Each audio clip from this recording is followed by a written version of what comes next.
Cheers to you.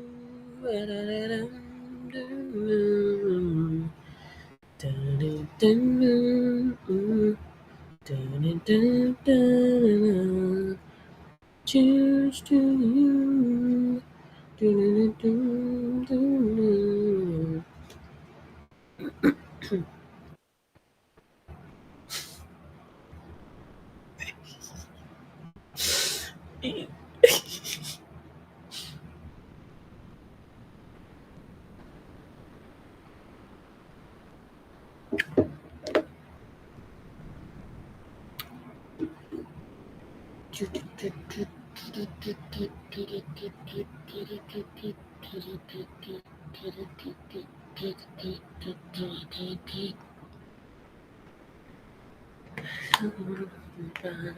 You wanna roll me? You wanna hold me?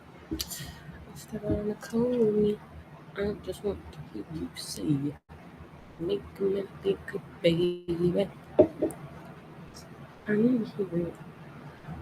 Lost without you. Can't help myself. How does it feel to know that I love you, baby? Lost without you. Oh,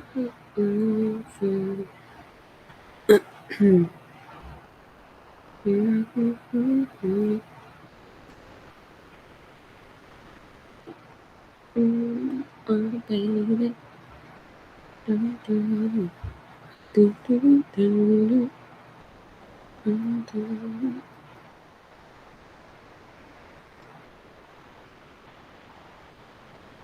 Hey guys, how's it going? I'm back and I'm better. What? Why is this always? There's no way, there's no way, there's no way. No, there's actually no way that this is not working right now. There's no way, there's no way, there's no way I can get back that girl. Why isn't this working? It's never working. Ah.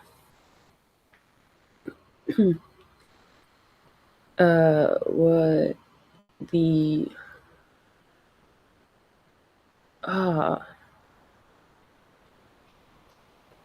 please.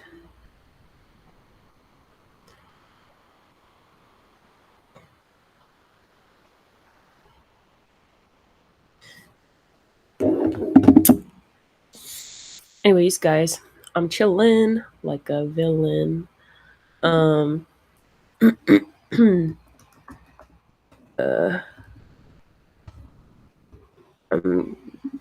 gonna do some homework.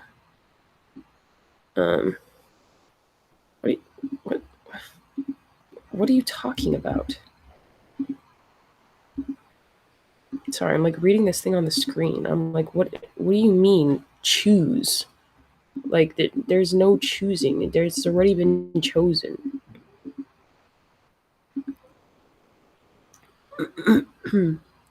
Ugh.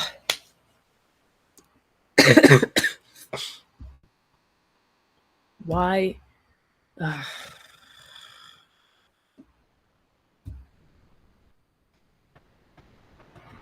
Wait. There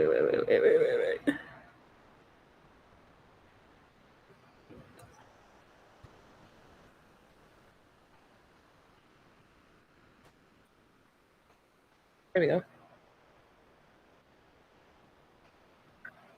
Yay! I'm back in. I did it.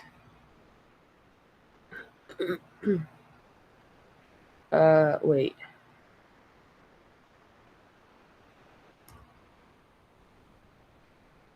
Oops.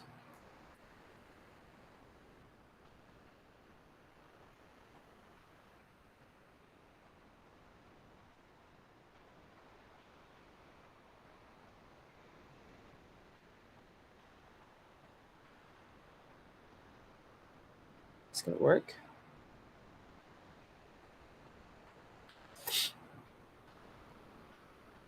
Feel like I'm sick, not going outside, not really going anywhere. Every time I go outside, I start coughing like crazy, and I feel like I'm gonna throw up.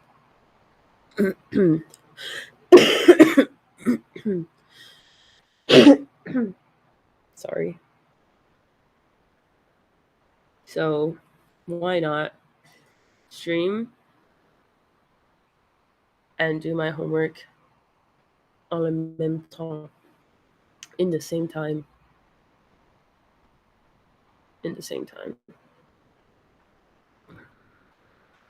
Huh? What? No, I got it.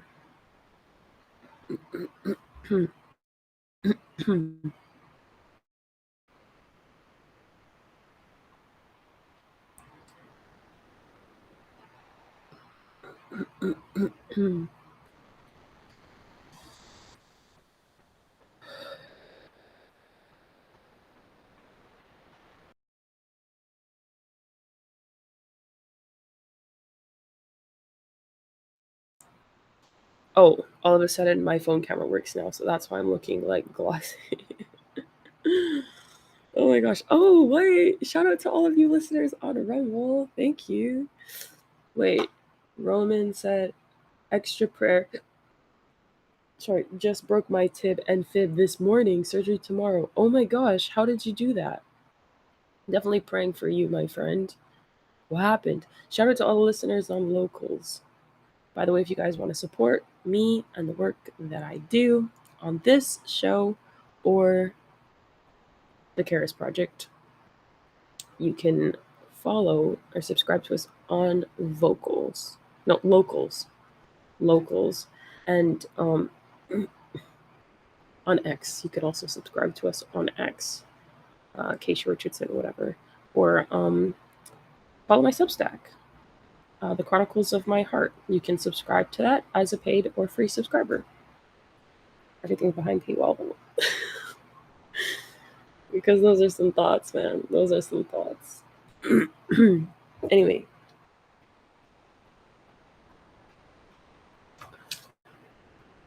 No, it's not as pretty.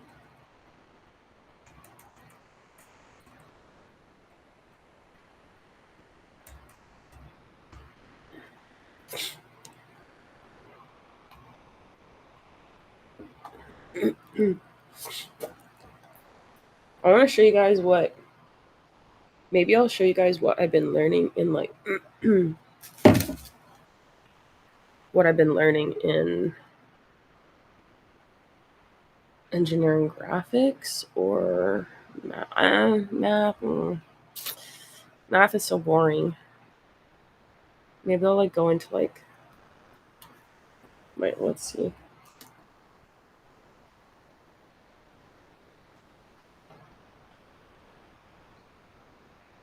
Yeah. Okay, so ribbed flange, another ribbed flange, due tomorrow.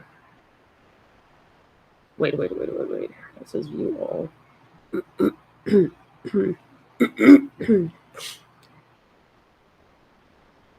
Okay, so we have that assignment.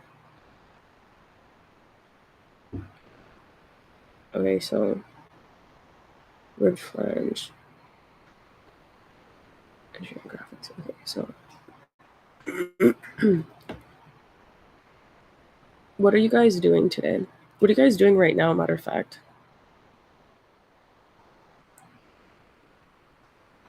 There's supposed to be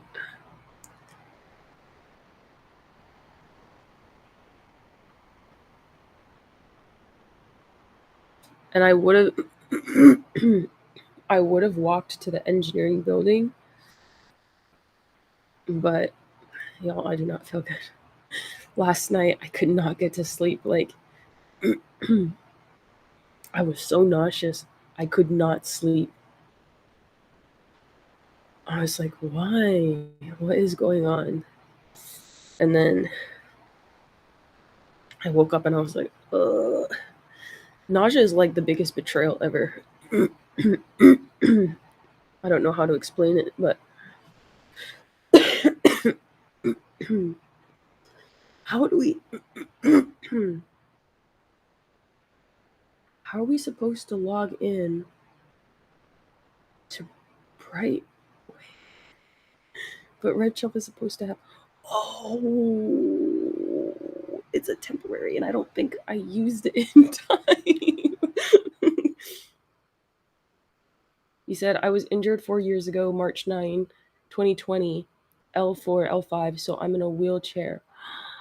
Well, this morning I was walking the dog, went around an off cambered turn, tipped over into baseball slide, left leg behind, my butt almost a compound fracture.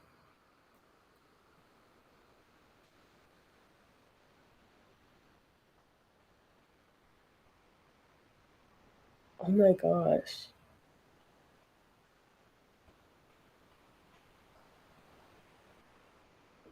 I hope your surgery goes well.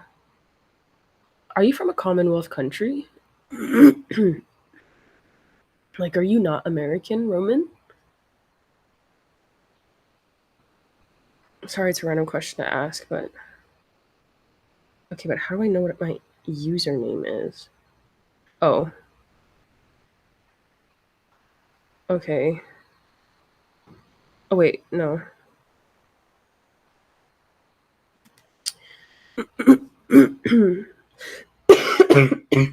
Sorry. I feel so bad. Always coughing in there. Wait. Okay. I should have made it. I really shouldn't have. Whatever, it's too late. You said Atlanta, Georgia?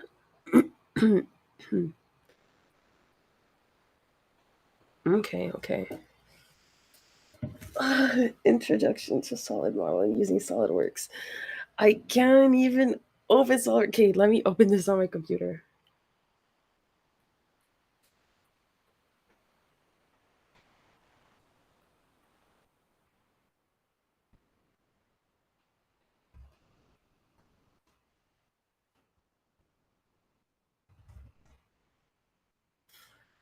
Honestly, guys, I need a new computer because I, um, apparently, you cannot, do, um, you, you can't do SolidWorks on like a computer that is not Windows.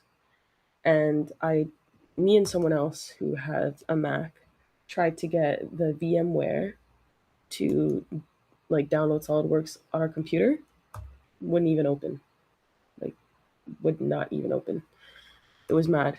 I was like, wow, this is crazy. Actually, insane in the membrane.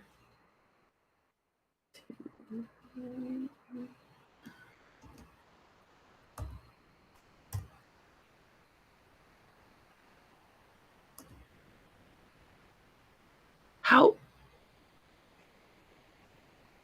What?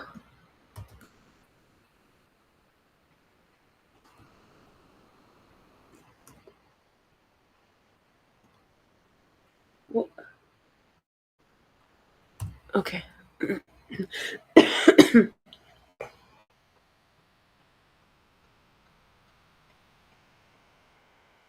Yeah. Okay.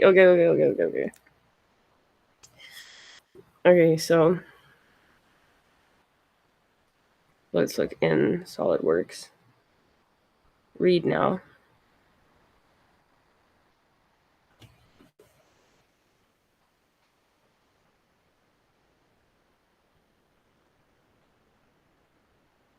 I'm gonna have to go before class, quick on like the computer, and just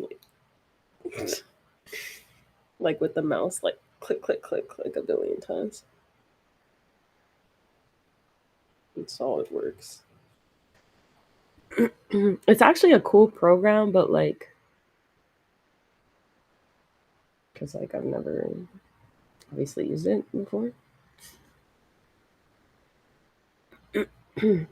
I was making great strides with my physical therapist. Now feels like gotta start over. Man, that sucks. I'm sorry to hear that. That really sucks. I know what that's like because I had a car accident every year for 5 years, starting in grade 12. Was always a passenger, except one. Once I was a pedestrian. So the first one, I was a passenger in the back seat. We hit a semi truck while we were driving on vacation. Second one, my professor hit me while I was walking on the sidewalk. It was bad. With his truck. Like, how did you not see me? Third one was passenger in the back seat. Fourth one, I was passenger on the passenger side. Fifth one, I was driving, someone hit me from behind. So I was never at fault. I never had any liability, but still, the result is the same, right? The injury. And every time I was like, oh, I'm making like progress. Bam, another one. Bam, another one. Someone's like, are you sure you weren't targeted? I was like, you know what? It's a good question. It doesn't really matter because like it's over. Like it happens, right? Like it already happened. Why is this still loading? Why did my cell phone open it but not my computer? I was so desperate. I was so desperate. I tried. Professor, yeah, my professor. And you know what? The university called me into the like president's office after that and was like, "Are you going to sue us?" I was like, "Yeah, I'm alive. I'm fine. Thank you." Like, what? What do you like what? Like what? Yeah, but I was so desperate to try and get this connected on one of my devices, SolidWorks. I was like, there's an app for this. I could just download it on my cell phone. And I like downloaded on my cell phone. Of course, it did not open at all.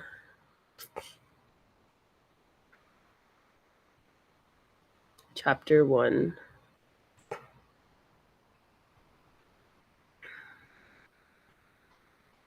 Okay, so we made this in class.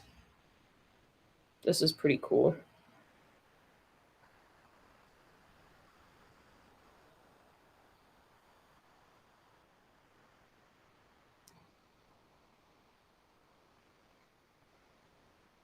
I wish it was just turn page. Why do I have to click every time?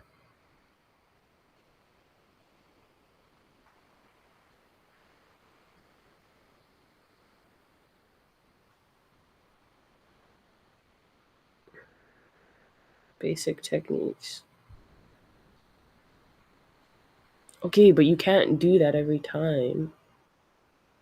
That's not efficient. Okay. Here we go. Here we go. Oh. You have to click the next button. I get it. I get it.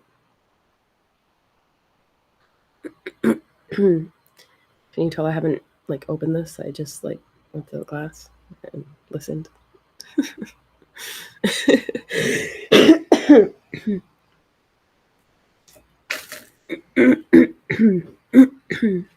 Sorry, guys. So, at some point, I probably will do. Honestly, I think for like a lot of these, it's just like actually like doing this stuff. Like some of this stuff is tedious. Not everything I would say is like hard. It's just a lot to get to. It can just be like a lot to do. You said sometime I'll have to tell you about March 9th injury.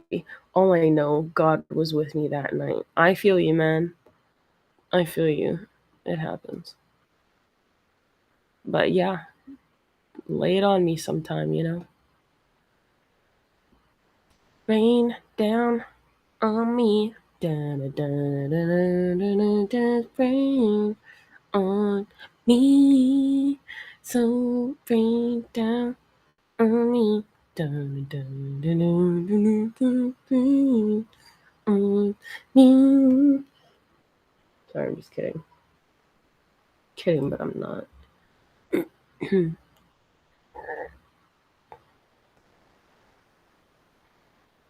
Whoa, whoa, whoa. Did you say that was 50K? Oh, this is cool. See, if I could just like have SolidWorks on this computer, then it wouldn't matter that I was like stupidly sick.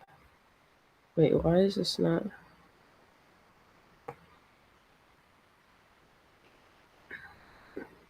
I like engineering graphics because, like, obviously it has pictures. You obviously need pictures to like understand what's going on. It's like nice. There's like diagrams and like. So this.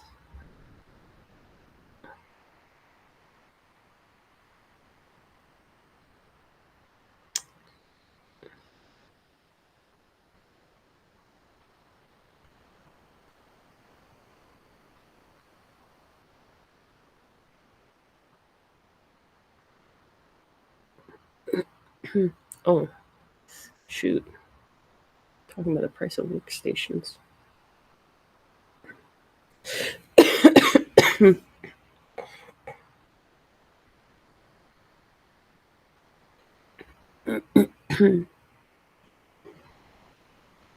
Close.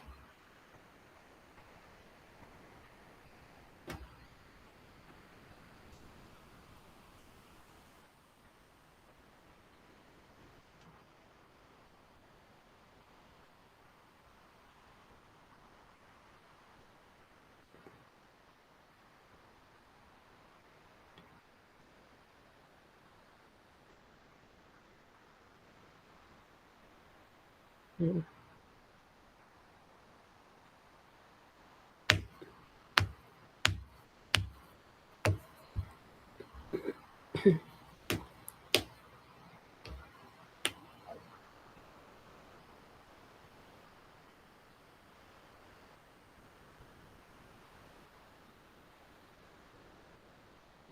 Oh.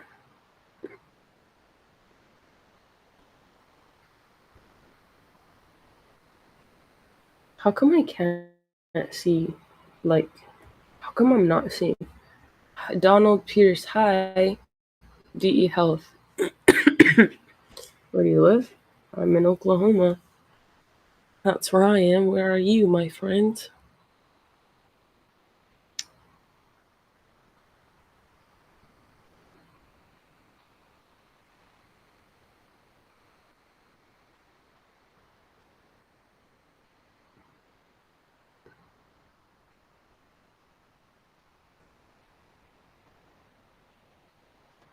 Eh?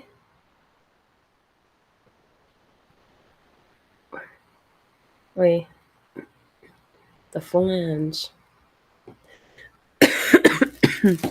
So, like, this is the flange, by the way. That's what I'm looking at, like, on my computer. And it, like, shows. Like, the tutorial leads us, like, how to make it. Is this the part that's due tomorrow? No, wait a second. The ribbed flange is due tomorrow. Tomorrow's the 5th, yeah.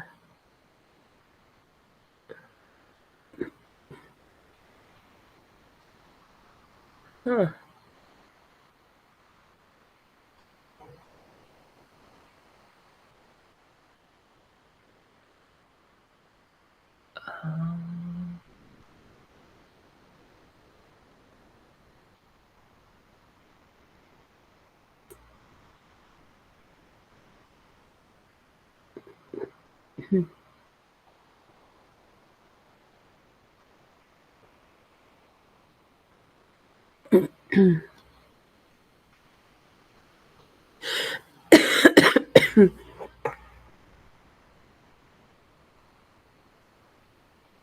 What a weirdo. What the heck? What a weirdo. Yeah, so this is okay. I'm just gonna have to look at these. Okay, so command menu.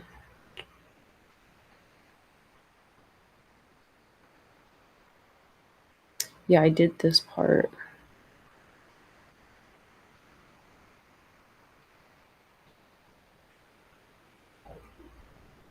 Drafting standard.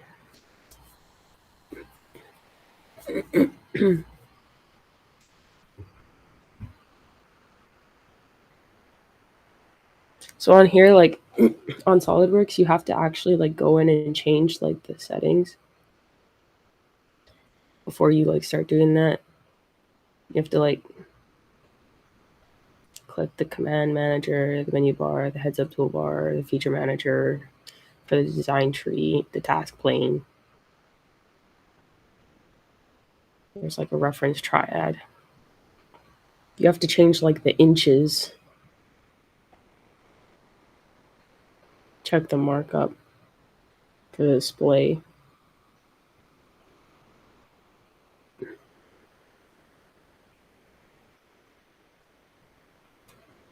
Change the unit system.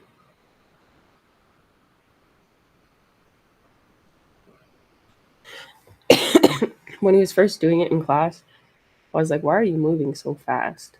Couldn't even see what he was doing because I was sitting so far away. It's like I should low-key be sitting at the front of the class.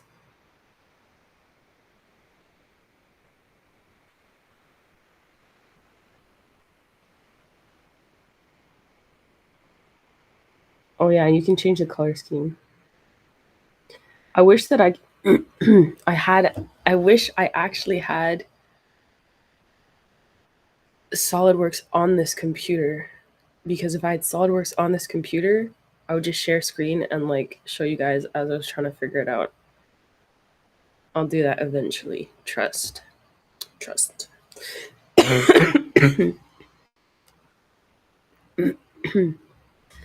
And then just like try to figure it out in real time.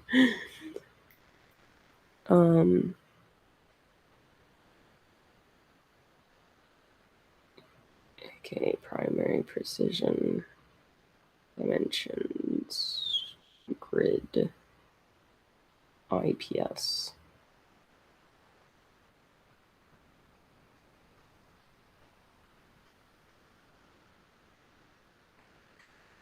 So then we click this thing called front plane, and then we get like a thing, and then we start like moving it, and you can like switch and like this way, and if that even makes sense. I don't know the right words to like to explain that.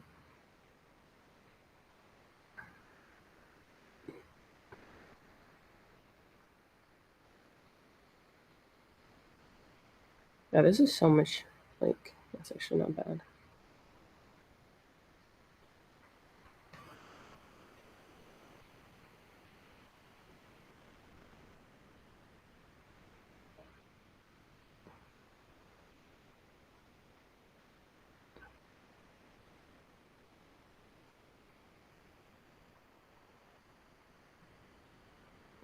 We did this one too. Like a coin, pretty much looks like a coin, which is gray or whatever the color you put.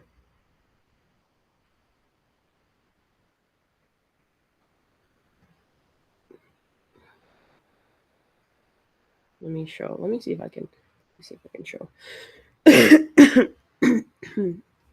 Sorry. Share screen.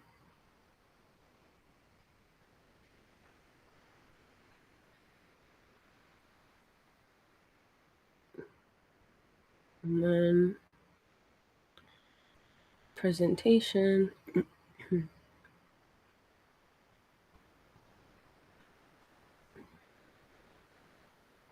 So we did this already, which is pretty cool. We did this part, and then we did like this whole like thing, which obviously explains to you how I go about it. And then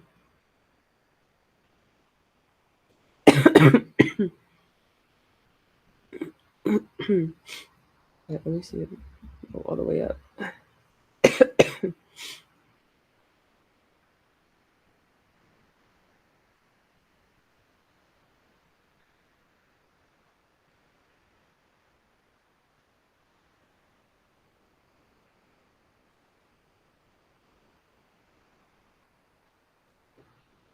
Well, okay, so let me go back.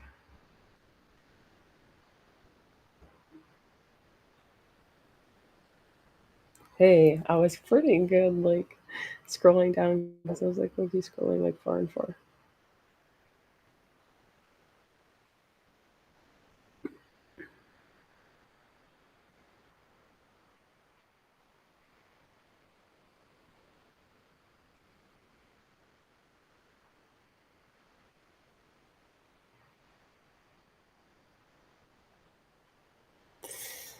Yeah, so it's a little bit different.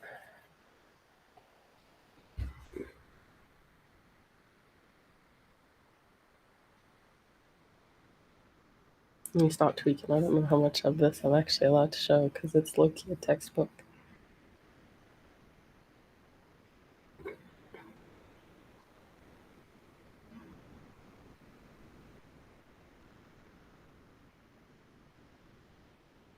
So that is literally what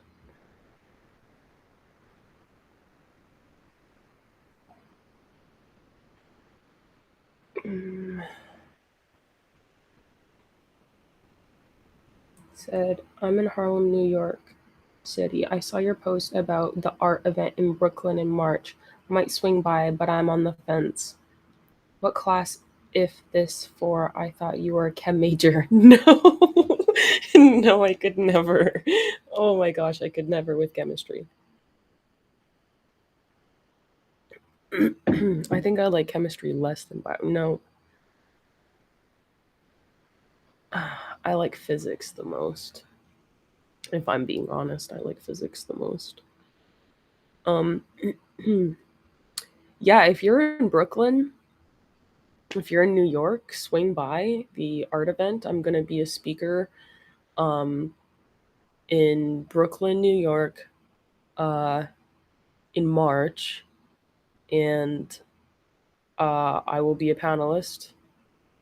Uh, I think on the Friday. I posted it the other day. I have it on my Instagram. Kaysha Rick. Is it Kaysha Rick or Kaish.h? One of the two. Um, yeah, I'll be there. So like, if you're in New York, swing by. You said, "A nice." I was a physics and math major. Oh wow, nice, nice. That's what's up. I think math is only cool with physics. I don't understand it like by itself. I'm not good at it by itself. Sorry. It's like if you're putting numbers because like the ball is moving or the car is moving and like there's a force or an energy or whatever, like that makes sense, but X and Y and it's like why, you know? Um Regular math seems like an A and B conversation that I should see my way out of. Boom boom.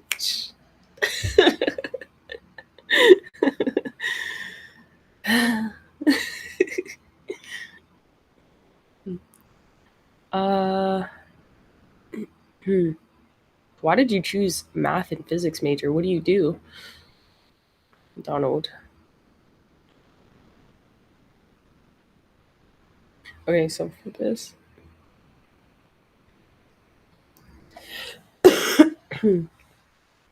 Oh, dope. The thing that it turns into. Oh, that's actually sick.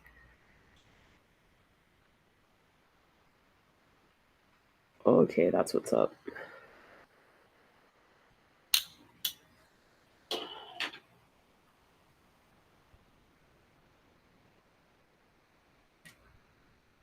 Okay, this is definitely something to figure out.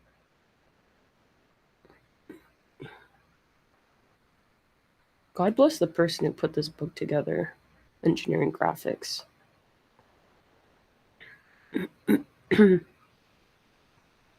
Because it shows pictures. Obviously, you need to, but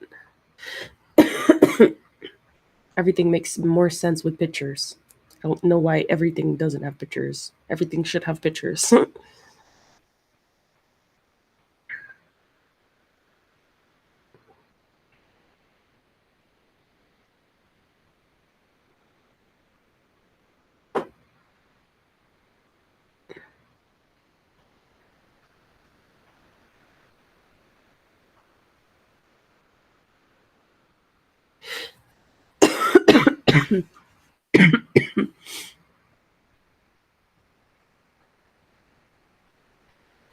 Okay, I think I get what I need to do. Lol, fillet is crazy term to use. That's so funny.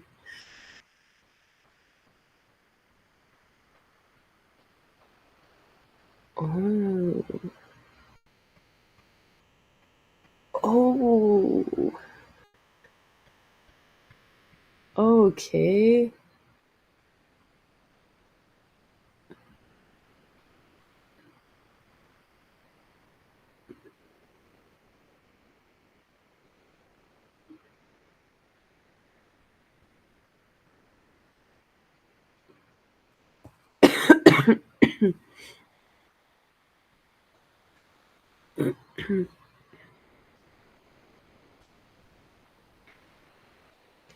Okay, now that I understand this,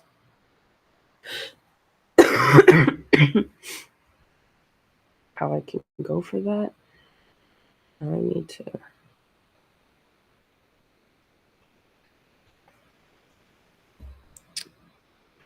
It's crazy to me that like books are all like everything's online because it's like why is everything online? Like why isn't it like in person, you know?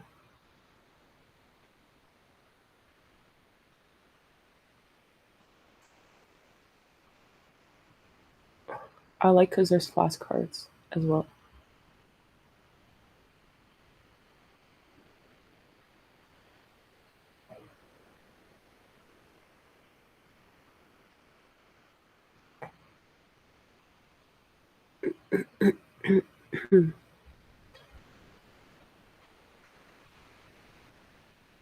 Nice.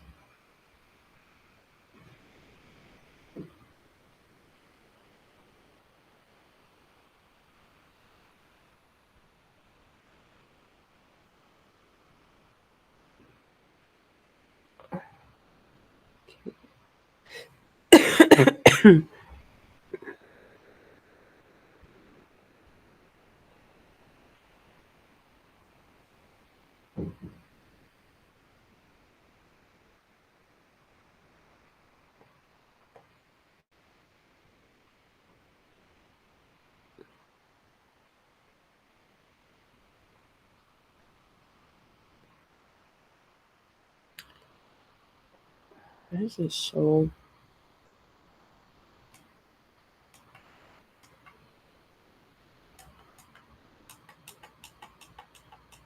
Let's have a dark academia because my eyes can never.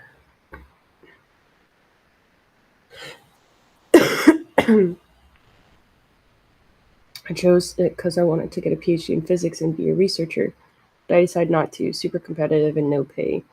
So I was a software engineer for like 5 years working in finance.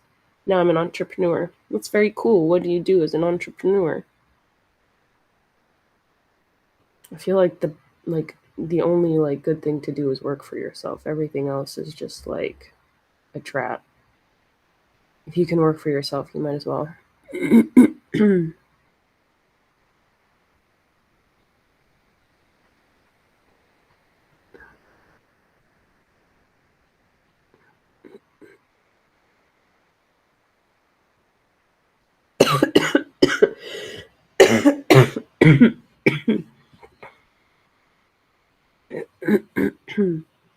Mm.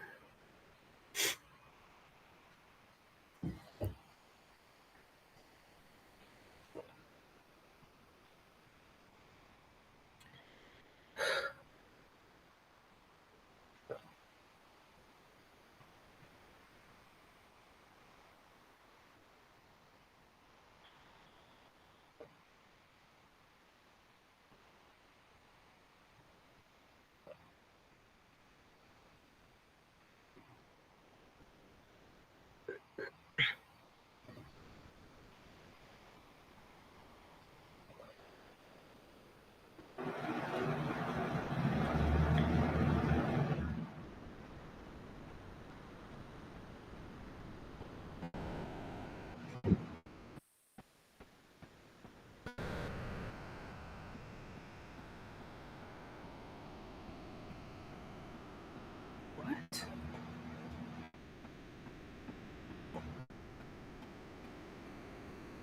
This is a book that we're supposed to read. I think this is for spiritual empowerment.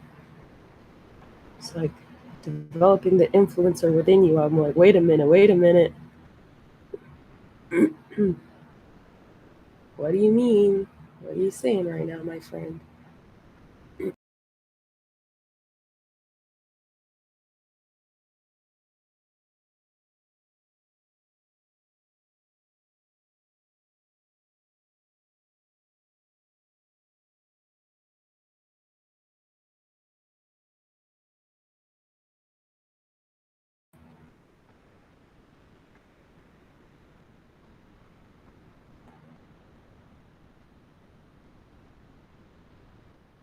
To have a teachable way of life. Teachable people are the best teachers.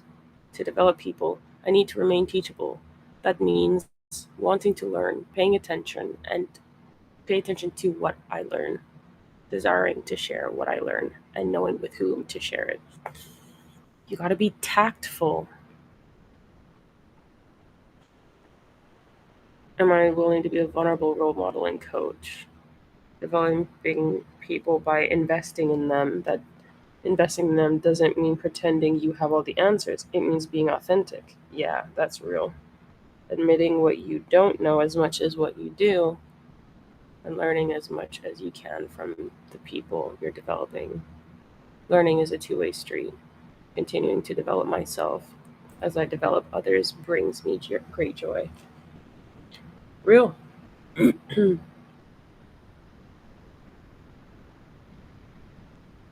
Do the people I develop succeed? That's a good question. The ultimate goal in developing people is to help them transform their lives. Teaching may help someone's life improve. True development helps an individual's life change. This is why Christianity is such a testimony, because it actually changes the heart. Christ actually changes the heart. How can you tell if that's happened? The person you've invested in succeeds. Not only is that the greatest sign of transformation, it's the greatest reward to a leader who develops people. It's also why we were talking about the other day with the woman at the well, and why the men were so quick and eager to come back and see who it was who refined the character of this woman, because there was such a vast difference to who she was and who they knew her to be. They're like, I must know who this man is that's done this for you. Um, that change is very noticeable. How did you do? The more yeses you can answer right to the 8 questions, the better your position to develop people. If your no's outnumber your yeses, don't lose heart. Make growth your goal to set you up for future success on level 4. You won't regret it, because this is where long term success occurs. Your commitment to developing leaders will ensure ongoing growth in the organization. and the people you lead and in your leadership impact. Do whatever you can to achieve and stay on this level. 20 seconds. Where's the questions? 1 to 8. Oh, wait.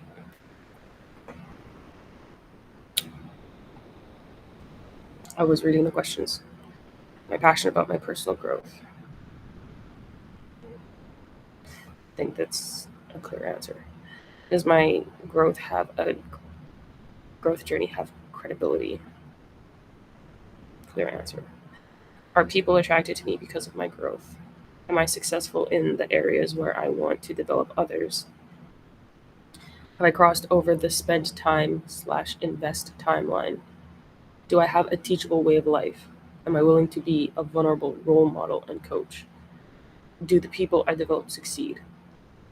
Okay, and then it goes into the pinnacle. The final level of leadership is the pinnacle.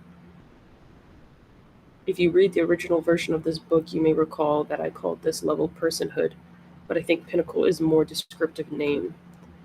The highest level is based on reputation. This is rarefied air. Only a few people reach this level. Those who do have led well and proven their leadership over a lifetime, have invested in other leaders and raised them up to level 4, and have developed influence not only in their own organizations but beyond them. People at the pinnacle level are not only outside of their own organizations but outside their fields, their countries, and even their lifetimes. For example, Jack Welch is a level 5 leader in business. Nelson Mandela is a level 5 leader in business. Level 5.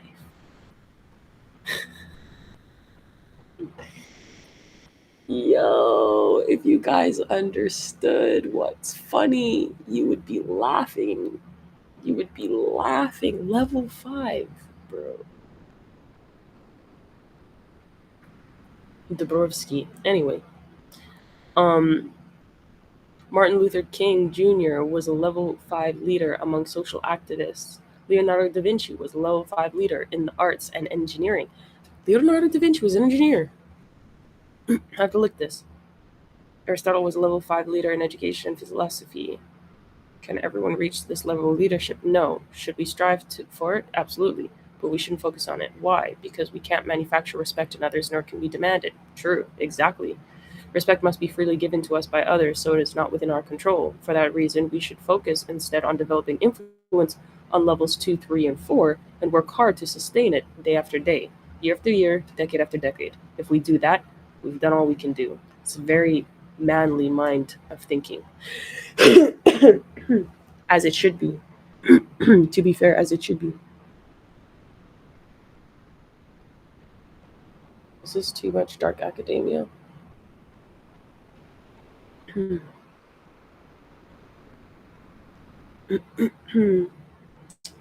Word. I'm building a news and media company focused on combating misinformation and unlocking crowd wisdom from social networks.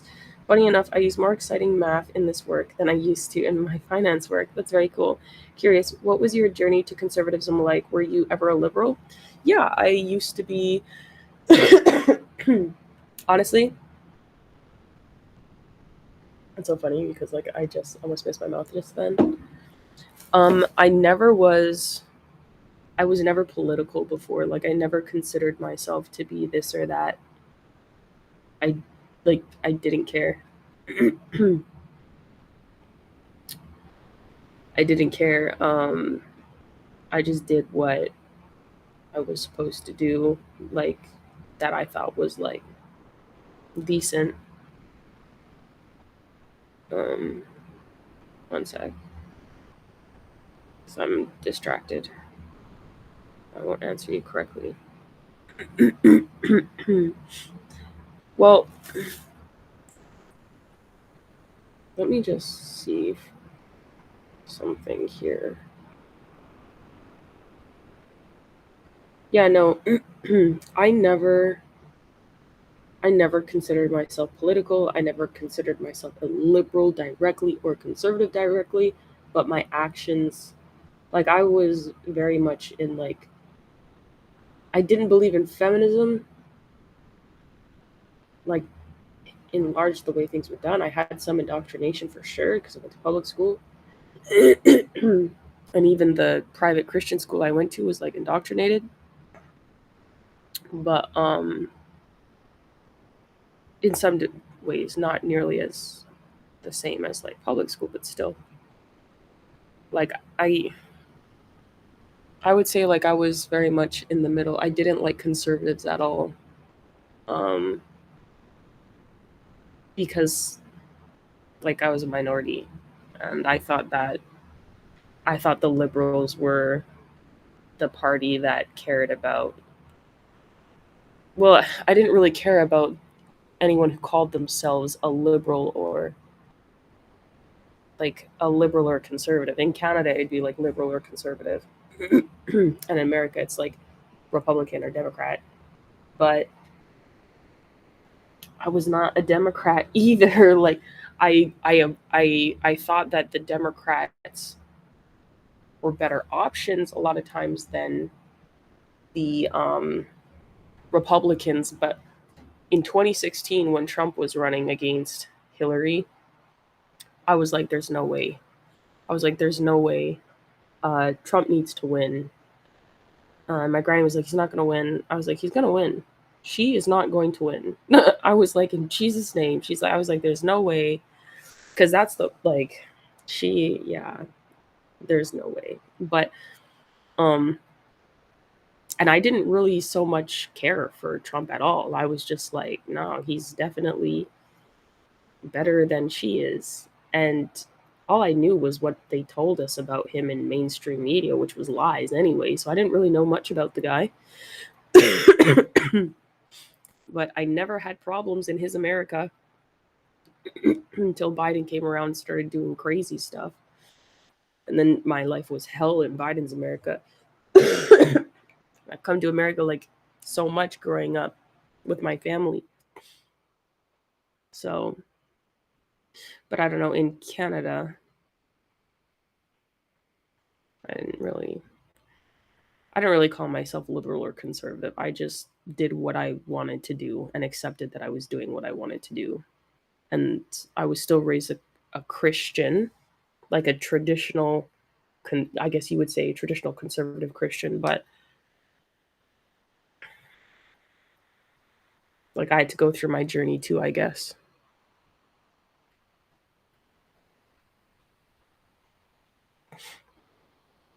If that makes sense. I don't know. It's complex because it's not one straight, nothing very like rarely anything is just like one straight answer. It was like circumstantial. In certain circumstances I agreed more with conservatism, and in other circumstances I agreed more with liberalism. And in some situations I was centrist. And like the values of changed based on the circumstance, because I was looking at it more from, okay, well, what does the Bible say about this issue? Okay, well, no one group has, well, before at least. Now it's like it's very cut and dry. We're at the point with politics that everything is very cut and dry.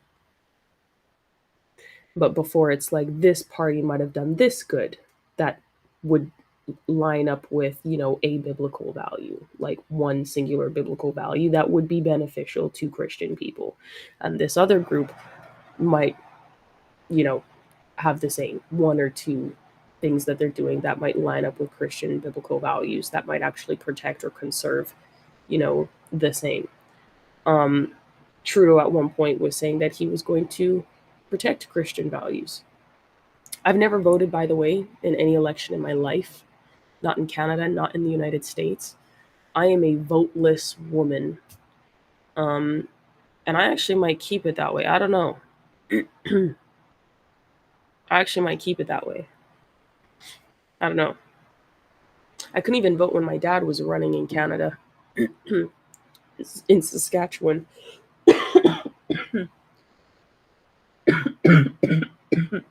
They didn't give us our ballots. They sent them to our Saskatchewan house because the house is still registered in our names. Well, the house is registered in his name. My place is registered to me.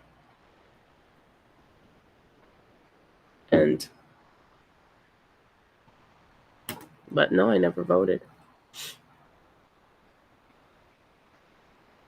I don't feel bad about that. I think um, whoever my husband votes for in the future, if it makes sense as a family, like that's what it used to be, anyways. Like families used to just vote like as families.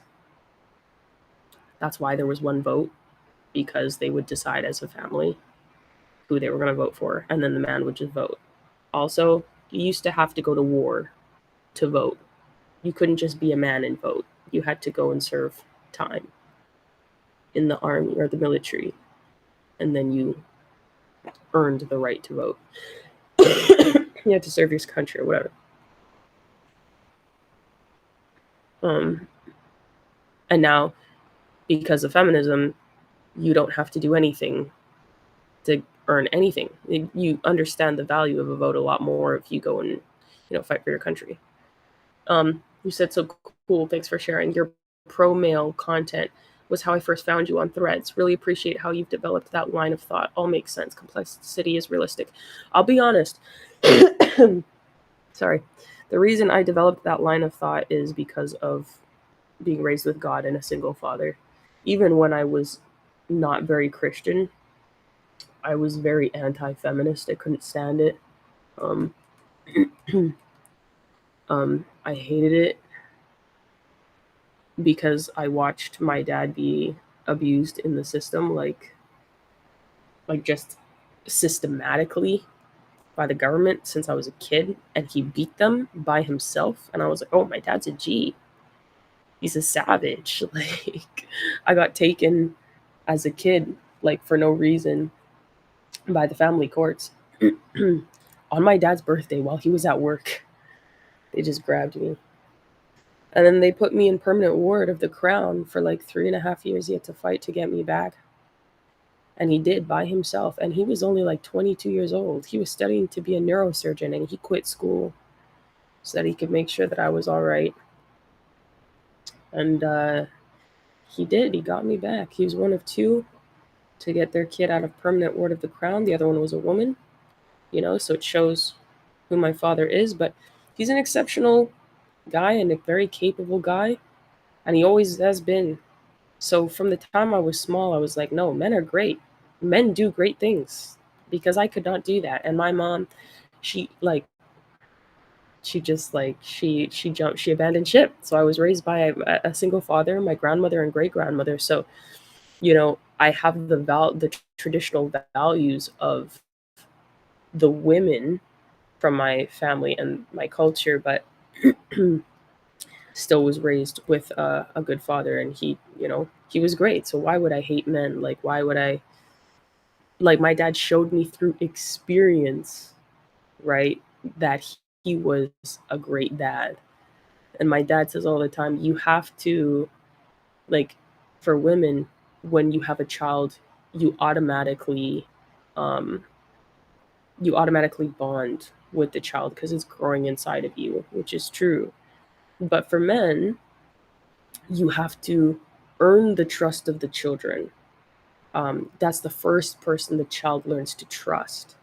And so the father, through experience, has to show that I am a good leader, that I deserve for you to follow me. And he has to do the same thing with his wife, to be fair. He has to earn the respect of a woman for her to follow him, right? And the children too. So it's actually very hard to be a good man, and it's hard to get the respect of a family. But when you acquire it, it's there for life. Like, the loyalty is there for life, because nothing will change the experience of a family with a father or a good husband. Nothing. Because it's like, you can't tell them what they saw or what they experienced is just not true. That's not realistic. Like, every single thing, that the way that they operate is going to be consistent, because who they were was who they were. Like, do you know what I mean? So So like anyone could tell me whatever they want to tell me about my dad, and I just laugh in their face because I'm like, you lack so much insight because the ideology you try to push to me, oops, the ideology, the ideology you're trying to like push to me, you can't replicate it, that idea in another circumstance. And sin is addiction, right? Sin is an addiction, whether it's gluttony, whether it's lust, whether it's lying, stealing, murdering, whatever, raping, whatever the case may be, it's all addiction. Um, and it runs through the same cycles. So if someone is struggling with a sin, it's going to run through the same cycles. And the mindset, because error doesn't sanctify, the mindset will follow you regardless of the circumstance, regardless of the situation. So you will out yourself because you will follow your natural tendency. So when someone tells me something that my father's done or that he's doing, that's blatantly not true, right? Obviously, there's just no evidence for that. You can challenge it against other circumstances with similar principles or a variant of principles because the idea will always replicate itself. It's consistent. And addicts, more than not, are more predictable than someone who follows principle because someone who follows principle is going to go based on the circumstances because they're assessing based on their insights, right? And their morals and their ethics and their values. Whereas an addict is going to be predictable because they're always going to fall to the same thing. It's like putting crack in front of a crackhead. It doesn't matter what the background or the scenery or the display or the circumstance or situation might be. If you put crack in front of a crackhead, they're going to smoke it, right? Or sugar in front of a sugar addict, or cigarettes in front of, or alcohol in front of a alcoholic. So this is why experiential understanding and relationability is important with fathers and husbands to their wives and fathers to their children, because those ideologies, those principles and values can be consistently challenged across the board in a variant of all situations, and you will always be able to come to a conclusion. And based on the knowledge and information the other person is giving and the circumstances in coordination with the principles and ideologies that, say, like my father follows, I'll know if they're lying or not. People have come to me and said to me that my dad, for example, someone said, "Oh, your dad said this." And I instantly, I just closed it. And I was like, okay, all right. Because first of all, my dad doesn't even use that type of speech. That's not even how he speaks linguistically. So I was like, this is already impossible. But I let it continue and continue and continue. And then as it went on and went on, I was like, okay, this is nonsense. This is nonsense. It's like you have to challenge things against what the natural tendency of somebody is and what you know it to be, because you can always trust someone to be themselves. My dad tells me this all the time. Kaysha, you don't trust people, you trust who they are. Trust them to be themselves. That's it. Because humans are flawed, they make mistakes. So account for the potential mistakes. So I know who my father is. I know where his natural tendencies and mistakes are. I've accounted for those, just like I've accounted for mine. And everyone makes mistakes. There's things that I miss of myself. Everybody does. I'm not saying that we're perfect individuals, not at all. We make mistakes all the time. I'm talking about just how you're able to make that recognition of mistakes with people is by watching these certain tendencies, watching these principles, watching these ideologies, compare and contrast. Does the person have addictive behavior? You know? If someone's a thief, you're not going to leave out expensive things when they come over. You might be friends with them, but it is what it is. I mean, you don't sugarcoat it. If someone's a thief, they're a thief, you know? You accept the fact that they're a thief and move on. It's like you don't try to make it something it's not to make someone feel better. It's like it is what it is. So yeah, I don't know. I think that for me, I am like the reason why I went into all that is because I'm saying this is kind of what children and women need to learn when they're with a man so that they can grow that trust. They can see, okay, well, I understand like through this that this is a person that can lead me to do things. Like this person is helping me grow. This is how this person is helping me grow. Even just the fact that I've explained this to you, it's like even a good father is gonna gonna want you to grow and learn these things and make these assessments for yourself because they're gonna want you to be able to avoid problems, have prevention as opposed to cure. And they're gonna want you to be the best version of yourself and be able to compare and contrast these ideas and challenge them against yourself in a variety of circumstances, regardless of who or what you're dealing with, when, where, why, or how, whatever. And so that ability to grow, just like we were reading about in the book just moments ago, um, the definition for the definition of leadership, we're talking about like being passionate about your personal growth and the journey. Does your journey have credibility? Being passionate about it. Okay, great. That feel you really want it to happen, but it's like, do you have the credibility? Have you actually made the change? Were you able to make the connection of problem to solution? Were you able to have the insight to know where the problem began and where it ends and how to mitigate it? Are people going to be attracted to that growth? Are they going to be able to see that growth, like the woman at the well when she went away and instantly started telling the word of God? And then they went and said, I must know who's done this for you, because they were so taken aback by her change that they were like, I must know, because this woman is completely different to the woman that we know her to be. I must know who's done this for you. And then, are you successful in areas where you want to develop others?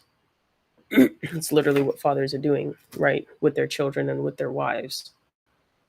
That creation of circumstances and the people around them's ability to recognize that is their success in their ability to develop others. Now, crossing over the spend time in the investment line, well,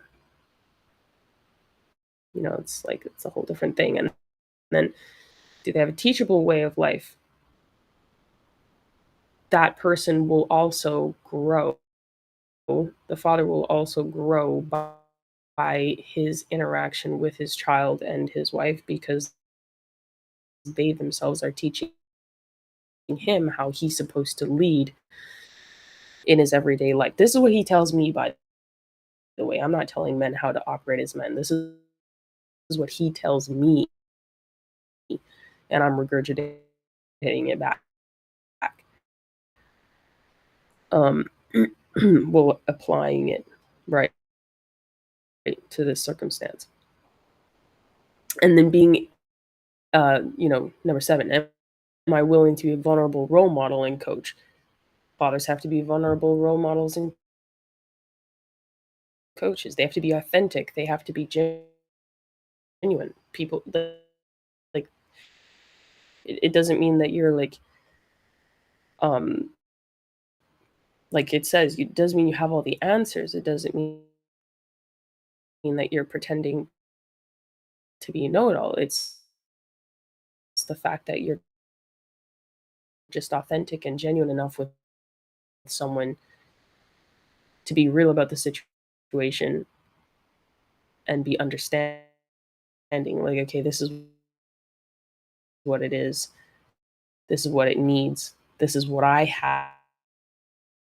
This is what I don't have. How can we come to that like solution or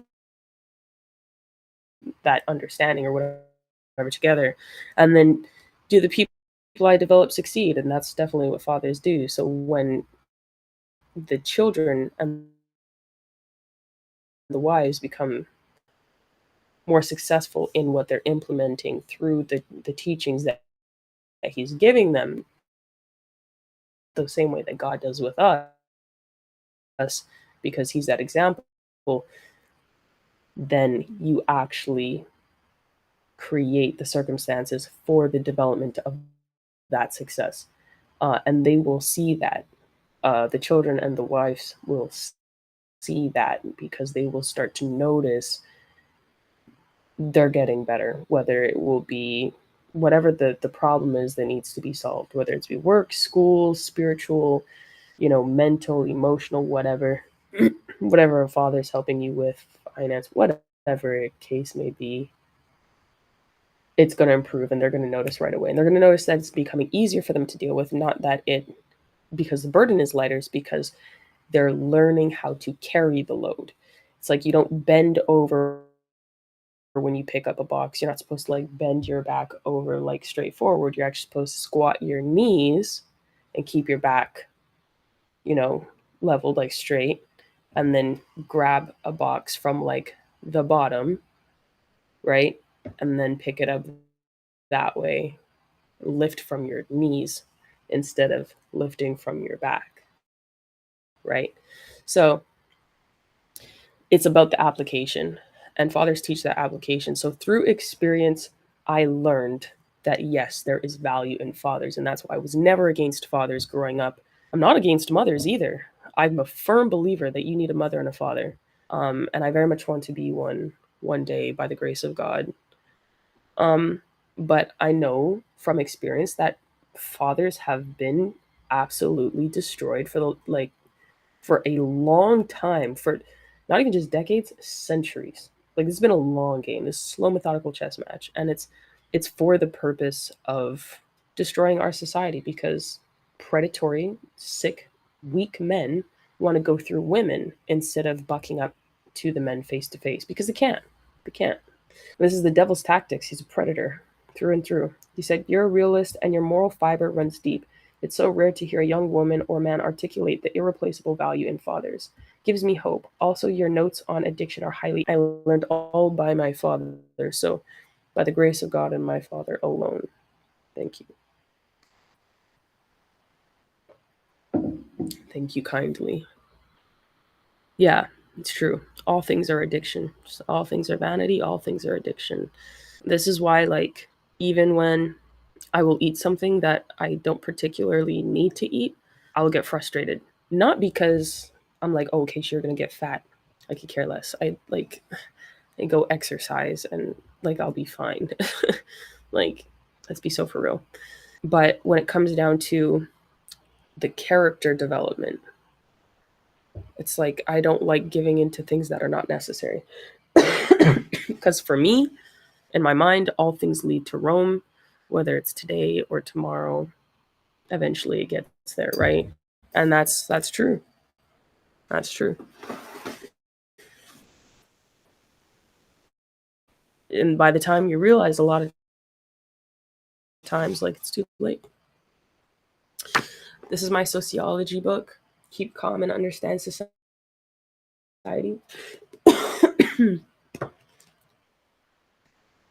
I'm a little bit behind. I'm not gonna lie, but I'm doing what I can. Like there's like a little writing thing that you have to do like every time. We didn't have class today. I went all the way to class. We didn't even have class. I was like,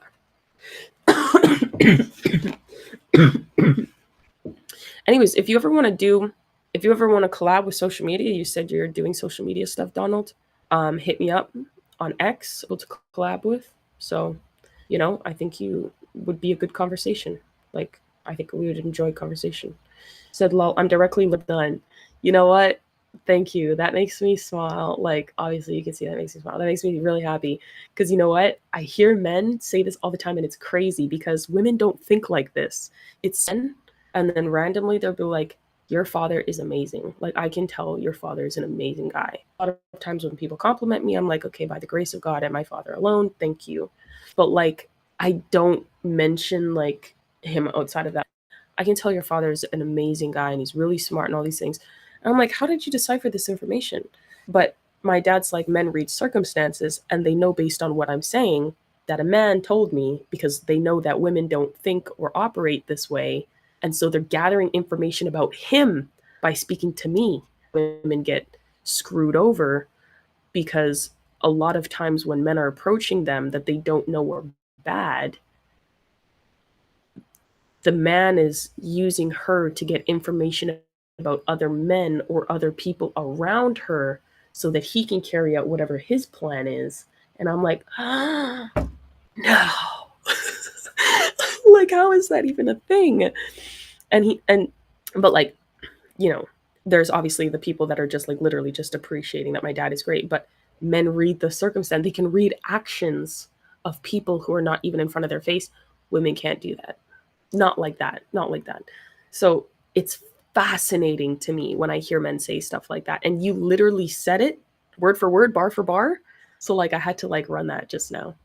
So that's really funny. Thank you. I really appreciate that because, you know, my dad deserves the honor and the praise for all the hard work and exceptionality that he's done throughout his life. The man deserves peace. My father, good Lord.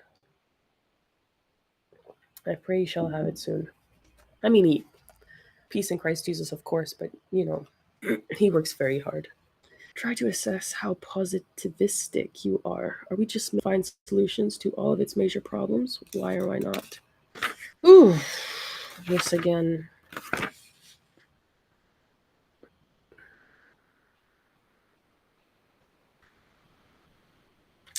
I mean, I don't think so. I don't have great hope for this is my homework, by the way, so I guess like we're working through this together. I don't have great hope for um or confidence that humanity will find solutions to all of its major problems. No, because you can only do that through Christ. And we can see every day that people are failing to do this because they're afraid, for one, and they don't want to change. They don't want to do something that's hard because it means they have to work for it and they can't stand that. People want to work for like what's easy. Like being a stripper instead of a missionary or helping the fatherless, the widow, and the oppressed.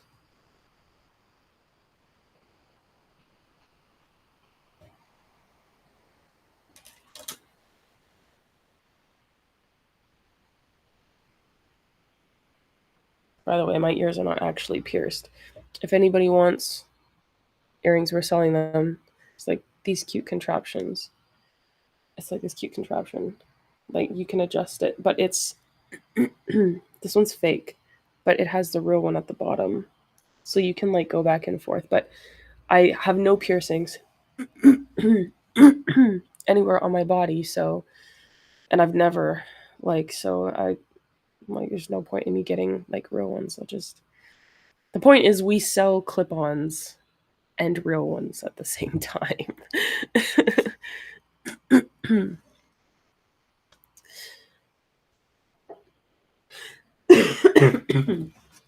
There are people in society that make society a whole bunch better, like a whole lot easier, because they do a lot of hard work. But everything is equal parts of the whole, and all parts make up the sum. So it's like you can't have only like a third, or, you know, it's like people get worn out and they die unalive, like, because it's just too much work and they're not getting the help that they need,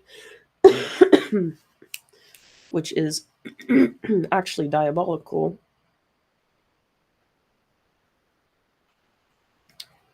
It's the 5th today. 2025.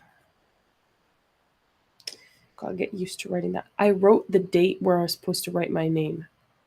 Oops.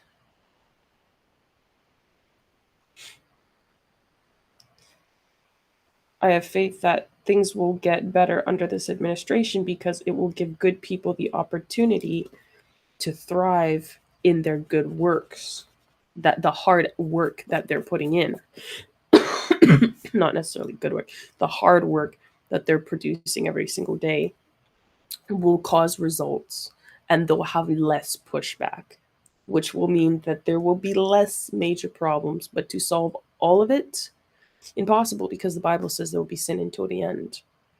We can't get rid of everything, but we can do a lot. This is the thing about sociology, it's circumstantial. It's based on the environment, which I think actually I like better than psychology. I used to think I like psychology. I don't think I do, actually. I don't like the mind games and everything that these people play. Psychology is more nature. You were born this way, and this is genetic or hereditary, whatever. Sociology is this is nurture. You were made this way through your environment and the circumstances or the stresses that you were raised under, or the good, you know, like favor that you were raised with or whatever. And that created you how you were. Psychology does bring aspects of nature and nurture together, but a lot of what they purport today is mental. It's all like psychological, it's all like hereditary, it's all like biological. Like there you can't change anything, like you are who you are. It's a very hopeless and mundane existence. Whereas sociology says, okay, this is your circumstances, it created you, but a different circumstance might actually improve you. What is that circumstance? However, they do kind of both sometimes stop at the solution part because they're identifying the psychological problem and the sociological problem, and they love to go in these whirlwinds and like these deep seated rabbit holes of problems. And it's like, okay, where's the solution? Can we go there? Can we take the next step? Like, you have all of this plethora of information. Can we take the next step and solve it? Okay. Spoke to sorry, someone the other day who's a sociologist and said he's a feminist. And he was like, feminism, it might not be the best structure, but unless you have a better structure to replace it with, you can't just tear it down. It's like, says who? Says who?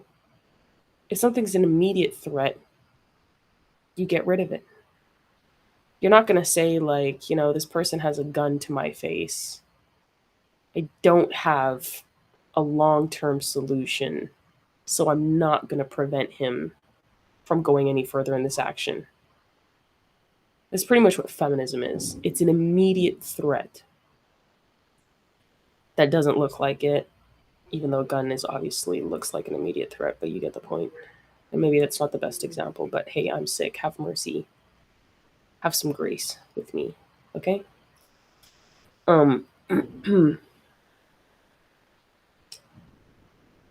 But there is a replacement for feminism, God.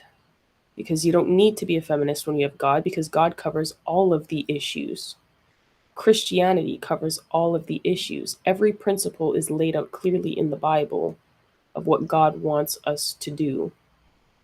So we don't need to do all of those other additives. And I've always thought that way. I try to say thought and felt like that way. I've always thought that way from the jump.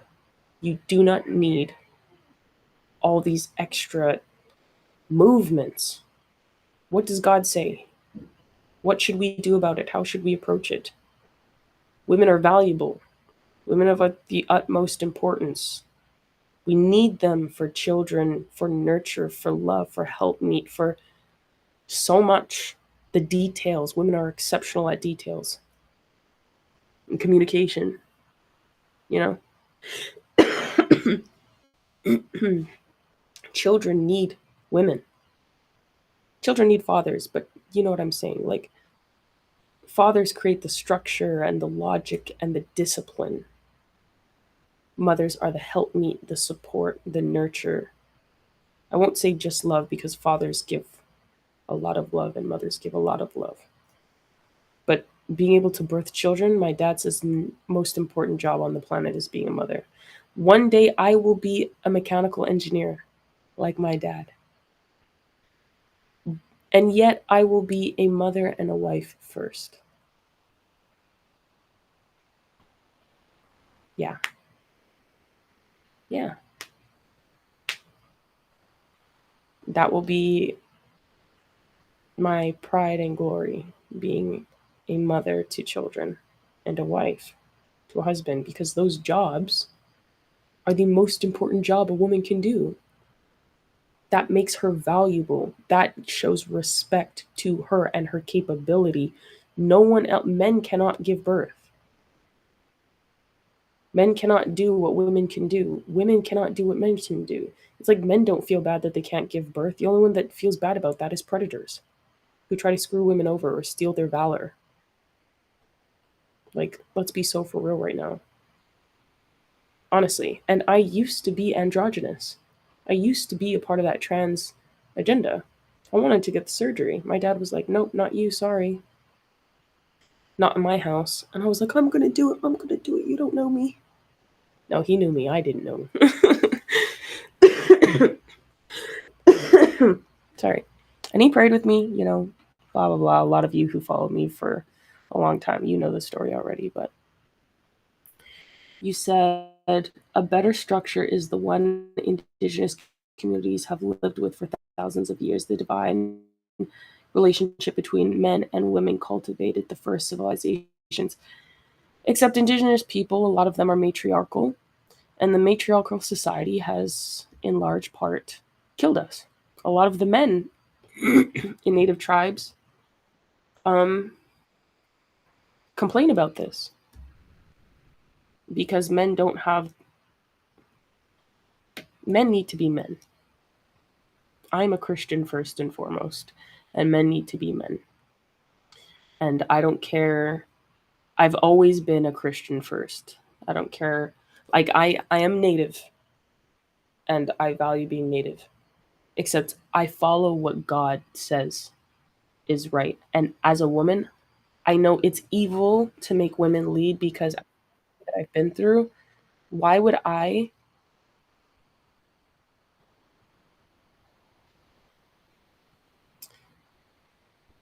Oh,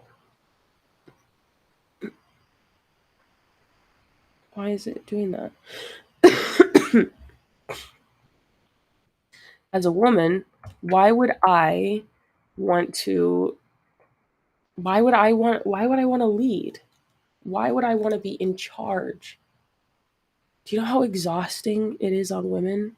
I think it's the most abusive thing you can do to a woman, to put her in a position to lead where she's not supposed to as a woman. Like in men's spaces. I think that is so evil. Like genuinely evil. Like it's not fair. She can't compete. She can't keep up. Like I don't even want to think about it. It makes my head hurt. It makes me tired just thinking about it. Said interesting point. I guess I'm thinking of ancient Egypt, my favorite society. I don't care if it's ancient, if it's recent, if it's AD or BC. God is the same yesterday, today, and tomorrow, my friend.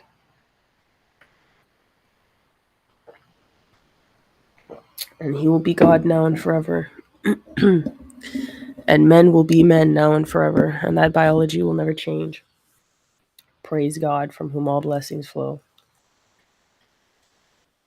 And men need to be men because we have seen through experience again that women running society doesn't work. And every single time it's attempted, very, very bad things happen because a lot of things that men can mitigate as men, like treason, which is a slow, methodical chess match that happens over years, decades, centuries, and they can catch these things and plot them in advance. Women don't think that way. And in fact, every single time we explain these things to women, they don't see it until it hits them in their face. And then they get angry, they feel bad because it hurts their feelings, and then they double down. Sorry, they double down to cover up how they feel. Or they just discard it until they get a consequence. That is not prevention. Men are supposed to take steps that prevent this from happening. They're supposed to see the circumstances well in advance. Someone said the other day, oh, you know, your people have said to me, oh, your dad, maybe he's a prophet. Maybe he has the gift of prophecy because, a lot of Christians talk about having the gifts of the Spirit. I said, my dad is a man. My father is a man. And men create circumstances and have the insight to mitigate the same. What if he's just being a man, the way God created him to be? And I'm a Christian. I believe in spiritual gifts. I'm just saying, to me, it seems more so that he is just quite literally being a man. He is assessing things like a man. He is a tactician and a strategist. An exceptional tactician, general, strategist, all of it. And most men should be. It's how you protect your family. You see danger coming from a mile away and you're like, absolutely not. And for women to sit down and try to convince themselves that they do is mad. Because when would you ever need that skill when you're dealing with children who you need to react to immediately? Women are very reactionary emotionally because children need immediate reaction, emotional reaction. And you might be dealing with multiple children and they might all have different emotional needs. You have to switch up like a chameleon between them and react to make them feel that bond that you have with each of them personally. Women are meant to do kind of that code switch, if you will. Excuse me, sorry. And react between and be quick with their solutions with kids. Right? But you don't need to see something coming from a mile away and seeing that your kid might fall down the steps if they keep doing something. That's a pretty good prediction. It's a good assertion. It's not the same as a man predicting treason or war. And years ago, 4 years ago, when me and my dad were talking about this with people, we were telling them, yeah, this is treasonous, this is bioweapons, this is terrorism, this is crimes of aggression, all of this, and this is how it's happening, this is why. Oh, no, this doesn't make sense, The men always understood. The men always understood. The women, oh, no, I don't, it doesn't make sense. And then when it hit them, bam, in front of their face, and it was like too late, and they had already accumulated so much mistakes, they were like, oh, then they felt bad and didn't want to deal with it because they had intentionally gone and done too many mistakes. So this is why men just need to be men and women need to be women. Women need to be women, men need to be men. For 300,000 years, men have had to protect the tribe. This involves predicting the future. You have to know where animals will migrate, when weather patterns will emerge, what will come out of the bush. Men need to know. So this is why men are hyper analytical. Yeah, men are hyper analytical. Said, is everyone in the world broken? Why would you say that? Pulse Reloaded? Why do you think everyone in the world is broken? If I portray it that way, then I'm sorry, but I don't think everyone in the world is broken. I think everyone has things that they can work on, but to say everybody is broken is like, that is a more like definitive, defining like statement. That's more like ending, if anything. Like, that's more final. Yeah, that's crazy. I wouldn't say that.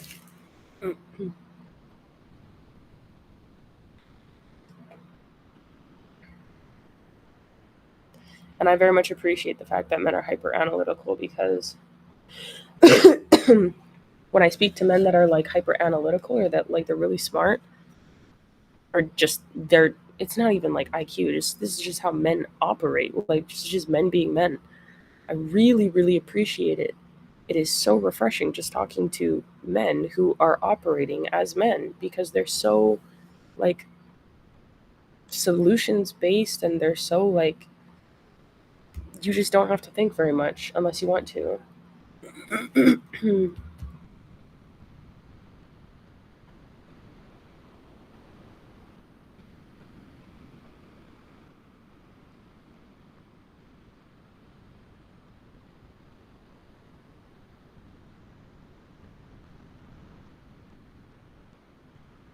I sent me this cute photo. It looks so cute. um ooh. I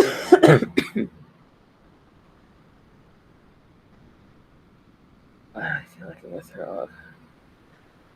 Ugh.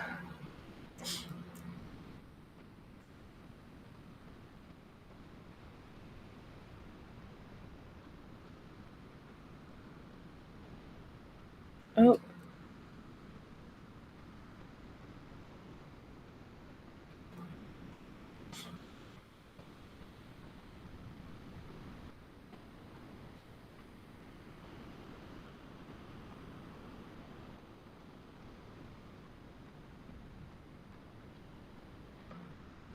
oh, I have an appointment, guys.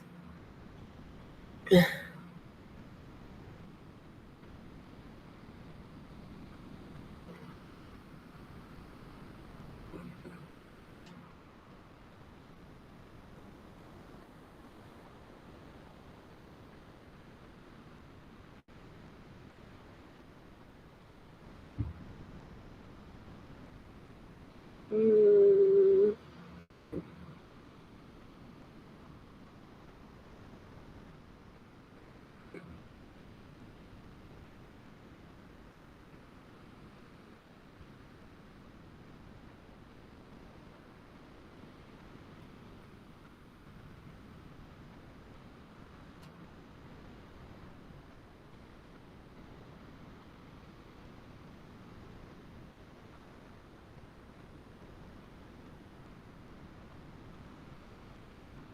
Side note, having kids must be the coolest thing ever because it's like a little version of you. I just saw someone like post something saying happy birthday to my little human.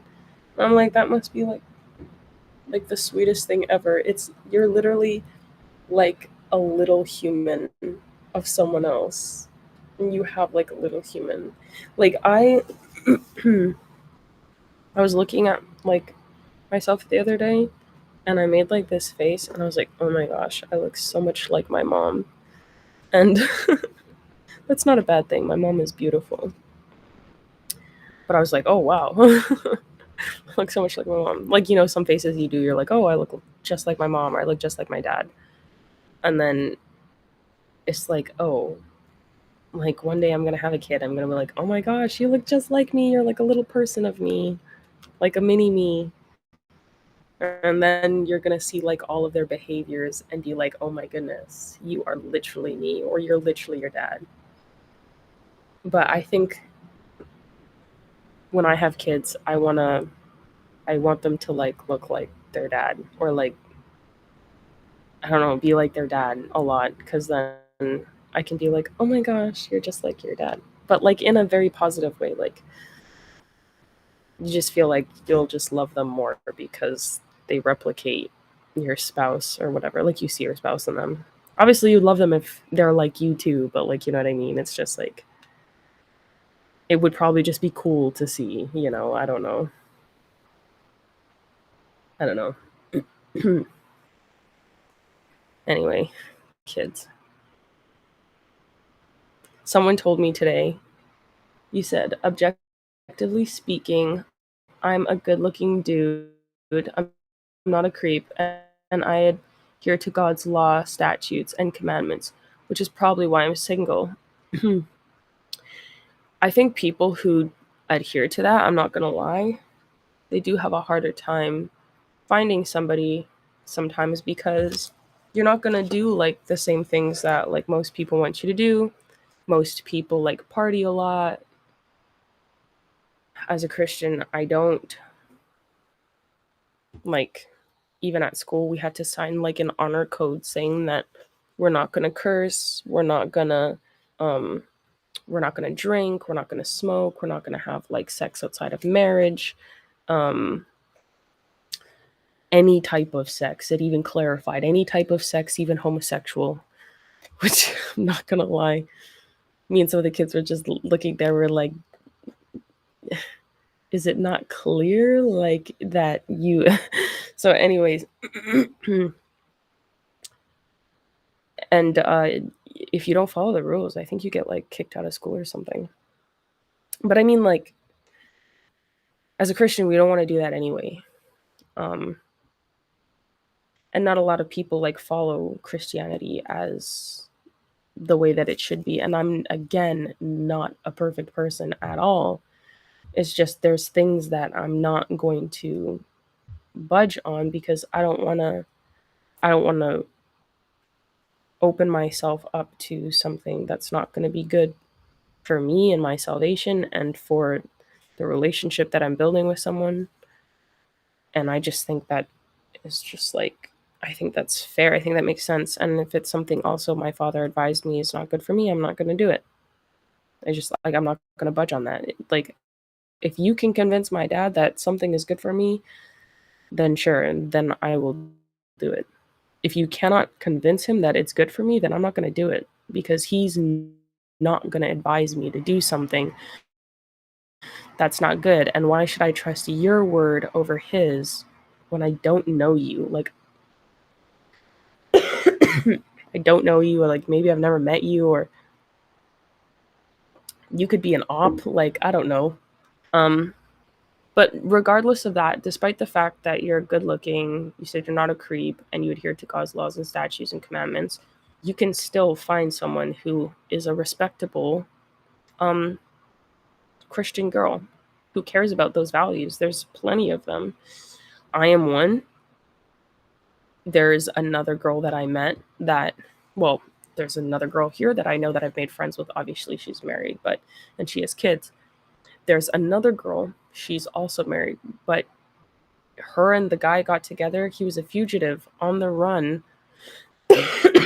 He was a J6 fugitive on the run for 4 years. And he was pardoned by Trump. But on the third date, he told her that he was a fugitive and all these things. And she stayed with him. And she's with him. You know? So, you just... I can't tell a man how to find a good woman. Ask my father. DJS Richardson on X. He'll tell you. I don't know. All I know is that they exist because I exist. And if I exist, then there's surely so many more. And there are. Like, the guys, I think a lot of good people, good men and women, are just being suppressed. That's all. So they can't really find each other. But we have the, age of technology now where so many people are meeting their spouses on X or Instagram. You said finding a good girl is harder than you think. Well, Roman, that might be true, and I agree, because equally finding a good guy is hard. But the thing is about men, there's a lot more leeway when it comes to women because you create circumstances, women do not. So the things that you think are failures, you actually can create the circumstances to fix them, and that's what men do, whereas women cannot create an environment of circumstances around a man to fix the issues that she's seeing because she doesn't know how to help a man be a man. Whereas men set kind of like positive or negative traps that will, people will hit the checkpoints, and as they hit the checkpoints they become closer and closer to the positive or end negative end result, and they either become more positive or negative in their outcomes or whatever. So men being leaders makes it a lot more lenient that way, because you can literally create a lot of the circumstances you want to see with the people that you're around, depending on the natural tendencies and principles and ideologies they already hold. And if they have those similar values, then you can literally work with those and it will be kind of seamless that way. But I would say if you want a good girl, me being a female, um, find a girl who loves and respects her father. And this is what the Bible actually teaches us as well. And courtship should be done through the father. Like, you can be talking to a girl and want to know her, but if you think that, she's of value, then talk to the father, and that will give you a good gauge of what's going on. A lot of men are pansies. I don't understand it. I couldn't understand not wanting to meet the parent of someone. How are men today wanting access to women without consulting the father and being like, I'm interested in your daughter. Can I court her? Why are you wasting someone's time? Like, why are you disrespecting her and her family? Once upon a time, you get killed for stuff like that because it would cause people to lose financial assets and social status. And it still does today. It does all that and there's no consequence, which is crazy. Which is crazy. Sorry. But the point is, as well, a lot of men will learn a lot about the daughter by speaking to the father, because men are men and they understand men. And it's actually easier for a man to tell another man, this is the problems you can expect from my daughter, but this is what I do to fix them, and blah, blah, blah. That works. Moses spoke to his wife's father, Zipporah's father, for advice. The Bible documents this. And there always was that relationship between the parents and the married children, because the parents are still to be a good guidance to them. So a woman generally who has a good relationship with her father, you can expect that she's going to know how to cooperate with you and how to respect you, how to love you, how to speak to you, how to treat you. She's going to want to do these things. She's going to want to be loving and kind and compassionate and soft with you. That's because she learned that from her father. And then what she doesn't know how to fix, or what you might not know how to fix, you can literally go to the father and be like, I'm having this issue. I literally just need help. It is nothing, no disrespect or nothing. Like, I don't know how men speak to each other, but like, this is what's going on. And a man is not going to lie to another man about something like that, because it's like, you're going to know. You're going to know. Like, the circumstances at hand, you're going to know. Like, and you can't save face from something like that. The way men operate with respect is completely different. So it's like, it's not even reasonable to think. So I think if we went back to traditional courtship, we wouldn't even be dealing with this, because there would be so many different checkpoints or barriers that you would have to go through, that there would be so much less nonsense and tomfoolery. People would have to be serious or not. And for me, it's like, a lot of women, the reason why they're not serious is because men don't go to their fathers and they don't know how to assess actions the same way that men do. so they don't trust it the same way. But for me too, like if a man went to my father and my dad was like, yeah, this is like a decent guy or whatever, then if I liked him, then I'd be like, okay, I trust you now and I can, let my guard down.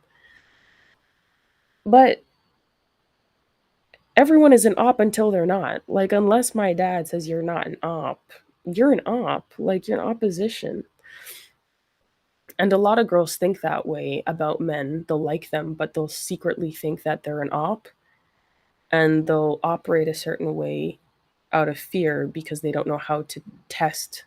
And they'll do a lot of tests that the man can definitely see is tests, but he'll read it differently because he'll be reading the action and she will be thinking of the intention, and it causes a problem also because she's thinking of the negative and doesn't know how to create the circumstances to bring about the positive outcome she wants to see or the desires that she has in her heart, or is too afraid to like admit, and she doesn't want to come out directly and say it because then she'll play her hand and it's completely foolish. So because he's going to mitigate all those things, he's going to relieve all of those worries or cares or whatever, and explain to her like, hey, like, I will kill me.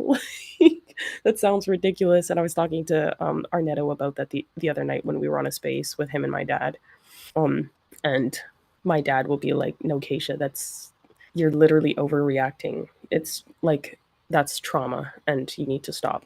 And I'm like, oh, okay. He's like, Kaysha, literally no one cares. I'm like, oh, okay. So I have nothing to worry about. Good. And then yeah, it's a much more peaceful thing. But as a man, you create those circumstances yourself. So it's like, for me, I can just ask my father, like, hey, what's going on? But for a man, you have to go to another man. Which I think, like, if you have, as a man, can't do that, it's like, I would never trust you. Because if you can't respect my father, I'm sure you will kill me. Either indirectly or directly, doesn't matter. Like, for sure. Especially if you'll disrespect him to my face. Bye. Bye. Immediately. I don't care how much I like you. I don't care how much I'm invested to you.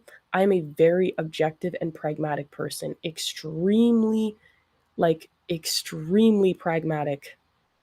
I could love something if my father tells me it is no good, or like it's dangerous, or like if I see the disrespect, I'm like, bye, bye, bye, Felicia, bye. Like, I never knew you.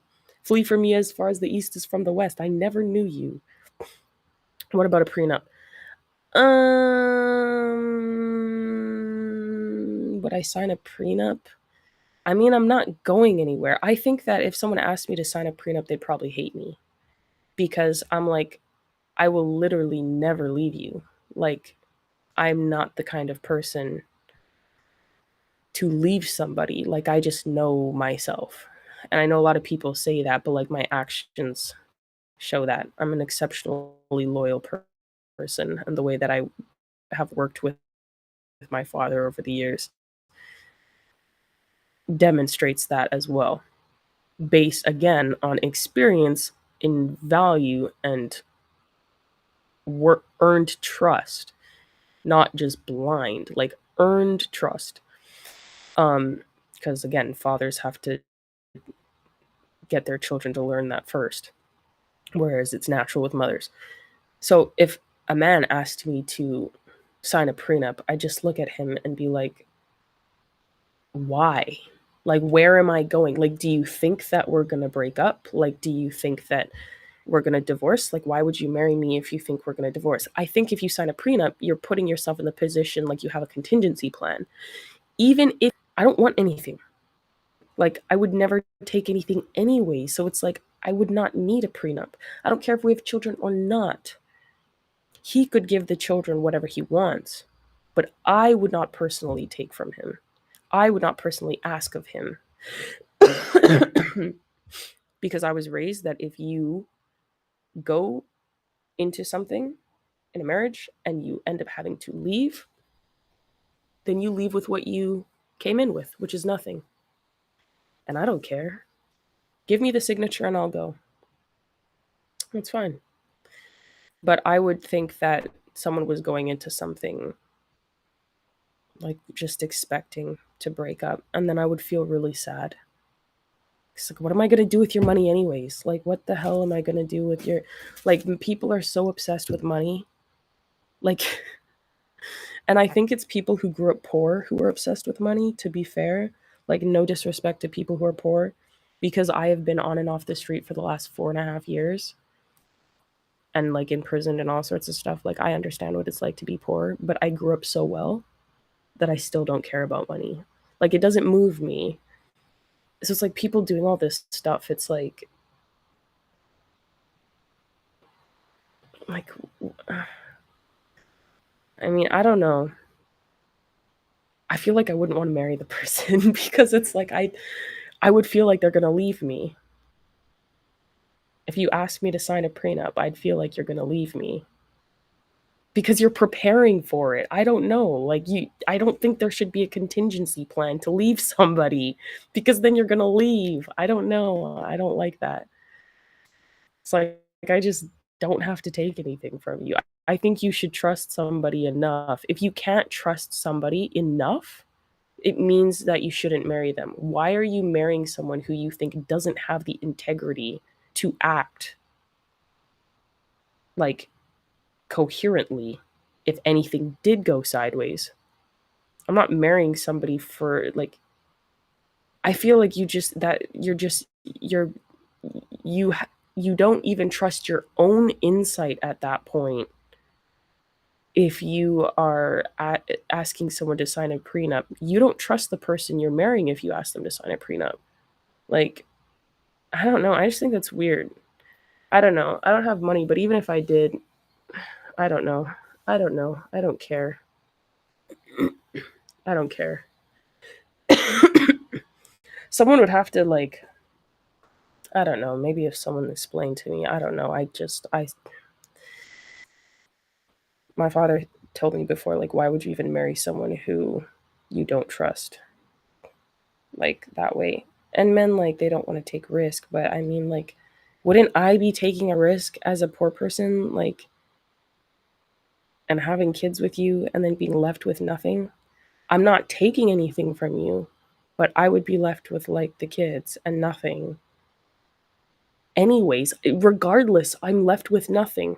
Either I sign the prenup and I'm left with nothing, or I just choose to be left with nothing. Either way, why would I leave you?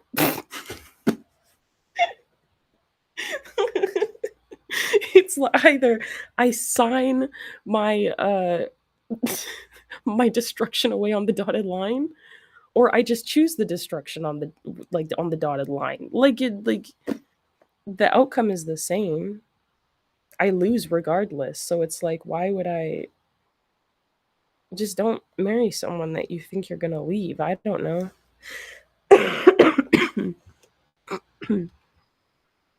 I think that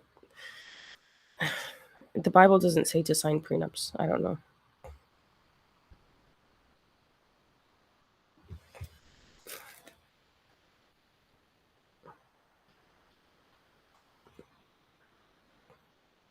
Oh shoot.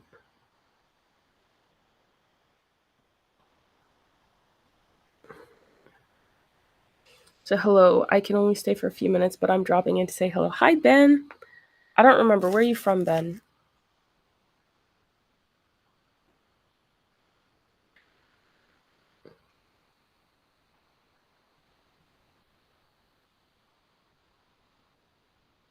Oh.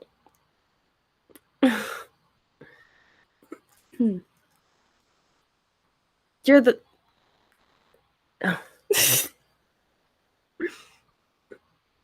You're from Florida. Okay. You said also I'm not the Brummy. I'm sorry. I'm sorry. Not the Brummy. That's okay. Florida.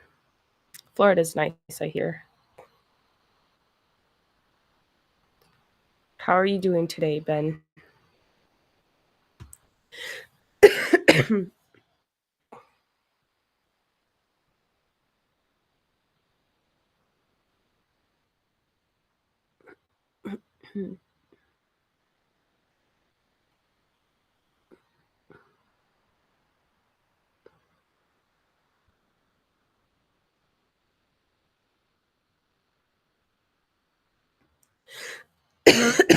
Stereo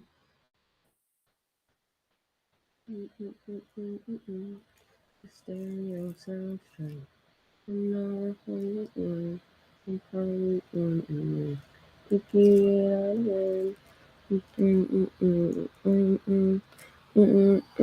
in my little dark age.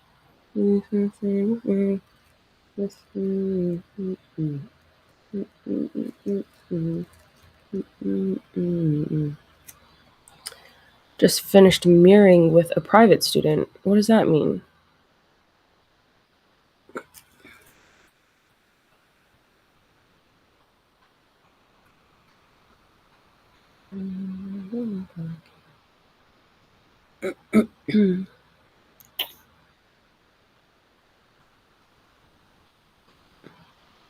Meeting, like tutoring.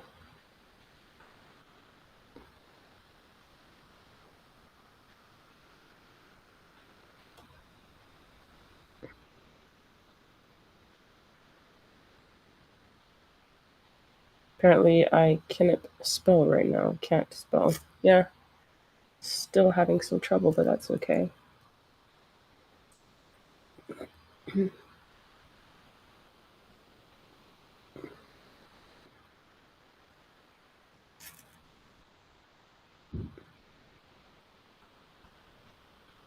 Oh my gosh.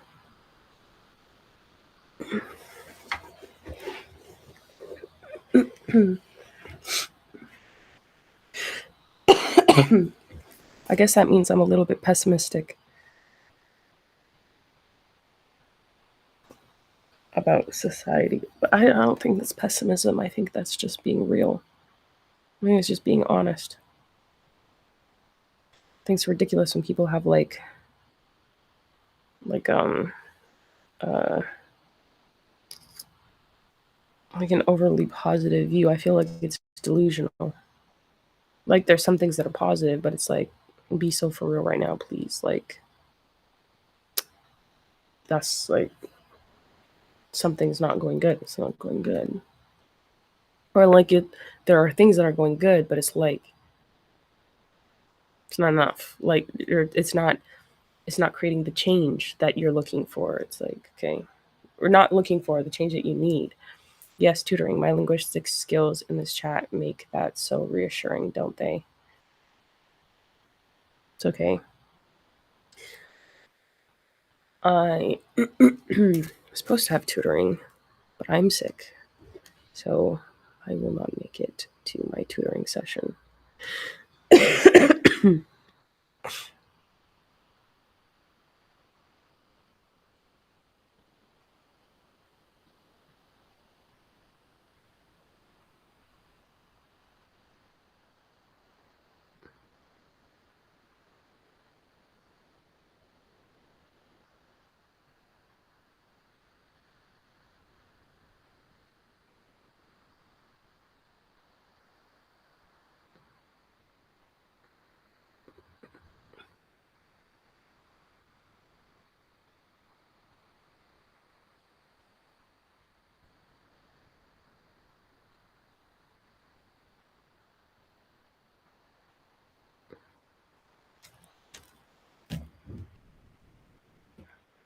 Thanks, Ben.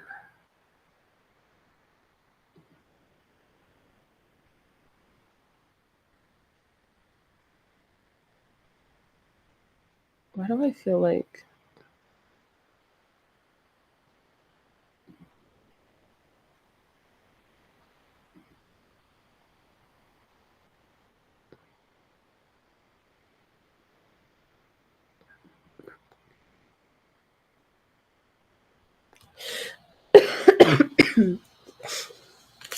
okay? What class were you tutoring, Ben?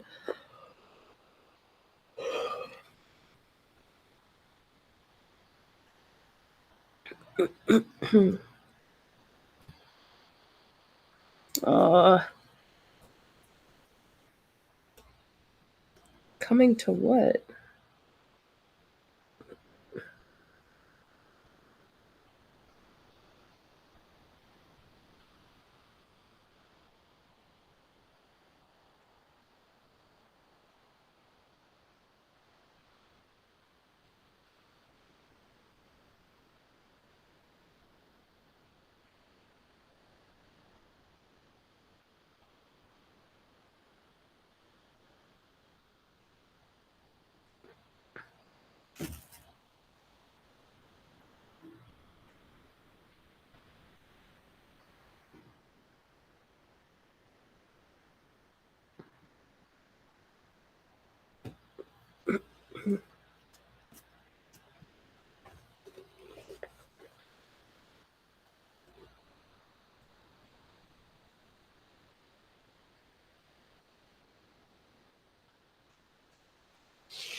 Tutoring fractions and geometry.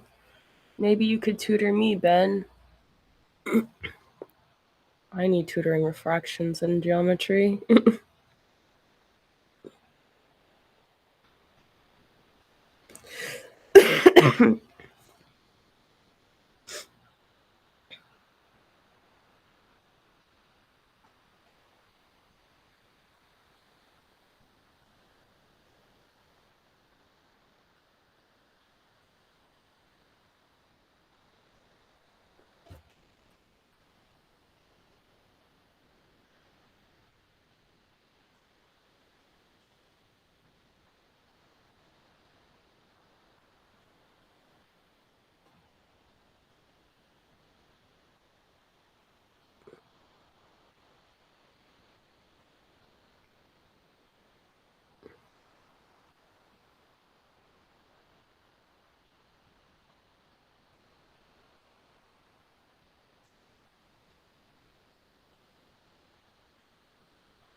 Sorry.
You know what? Gosh, sorry. The question about being pessimist or positivistic, the fact that I thought it's pessimistic is so funny. But the question of itself about like society and asking like, will we fix all of our major problems in society? And the answer is very clearly no, because in Isaiah we read today that a society becomes a whoring and a backsliding nation when they do not help. It says, judge the fatherless, mind the oppressed and something else. So pretty much if they don't help the fatherless, the widow, and the oppressed, they become a whoring and backsliding nation, and they need to repent, and God will punish them. So because no one wants to do this anymore, we're not going to fix all of our societal issues, because no one wants to do the work to do that, because it's self-sacrificing, and there's not as much benefit as being a whoring and backsliding nation. There's a lot more return on investment initially doing the wrong thing. It means nothing when you lose your salvation anyway.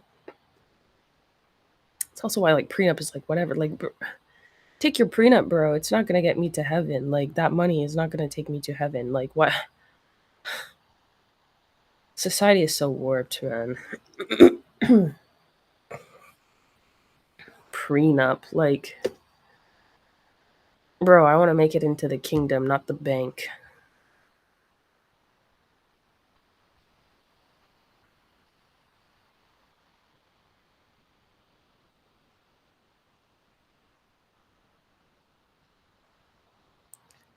I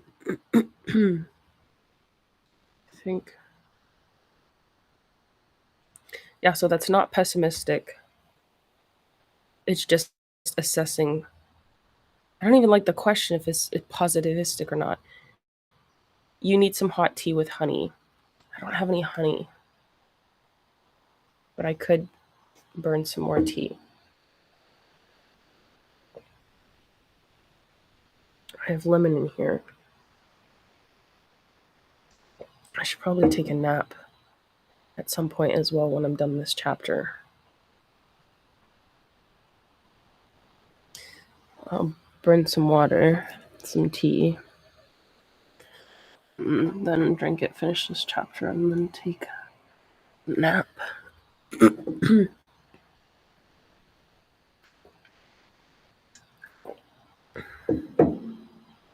Yeah.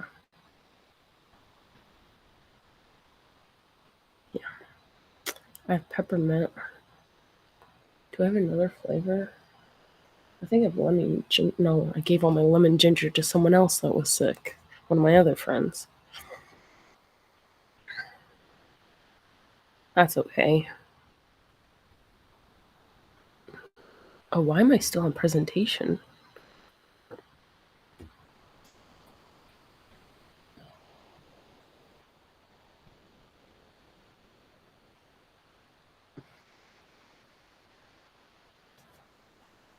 Sorry. Sorry.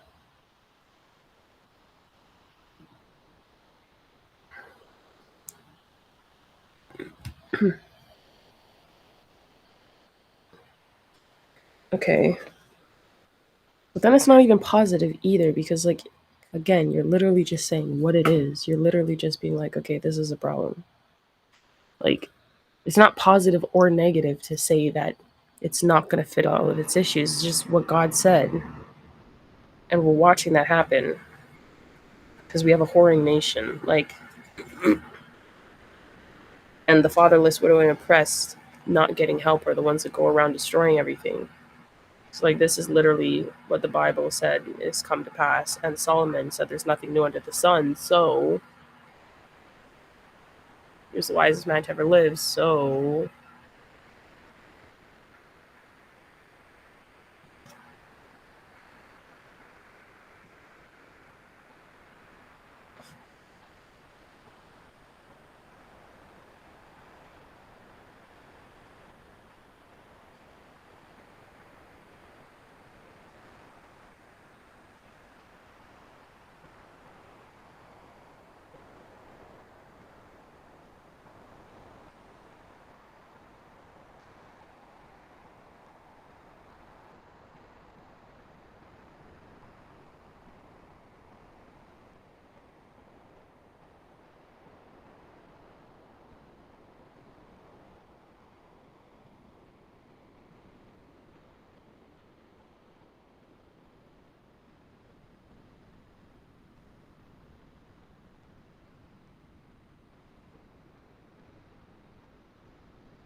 Now that we found love, what are we gonna do within?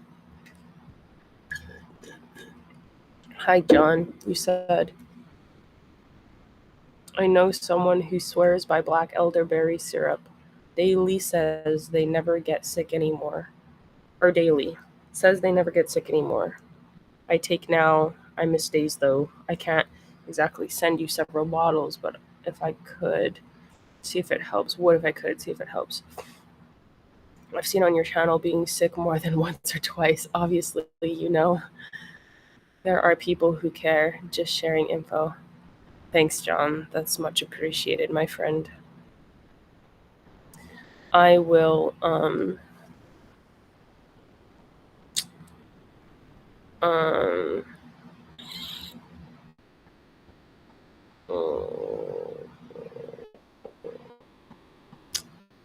think about it.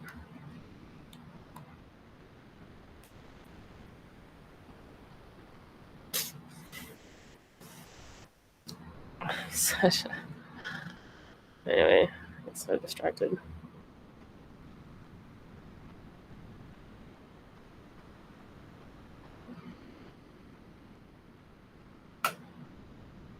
I'll look into it. For now, I'll drink tea. Yeah, I mean, it's easy to get sick when you're. I don't usually. When I was back home, I didn't get sick this often. Since being here, I'm sick all the time. But again, I've been in fight or flight for so long, and maybe I just have a weakened immune system. I don't know. Maybe I'm just. I don't know. But everyone is sick right now here. But since you've seen me being sick so many times before, I'm just telling you like before. Obviously, different circumstance, obviously, but whatever. Same thing. Sick is sick. I'll be fine. I'll live. It's just probably like a virus or something, and I'll get better. I'll try adding that elderberry or something at some point. Look into it or something.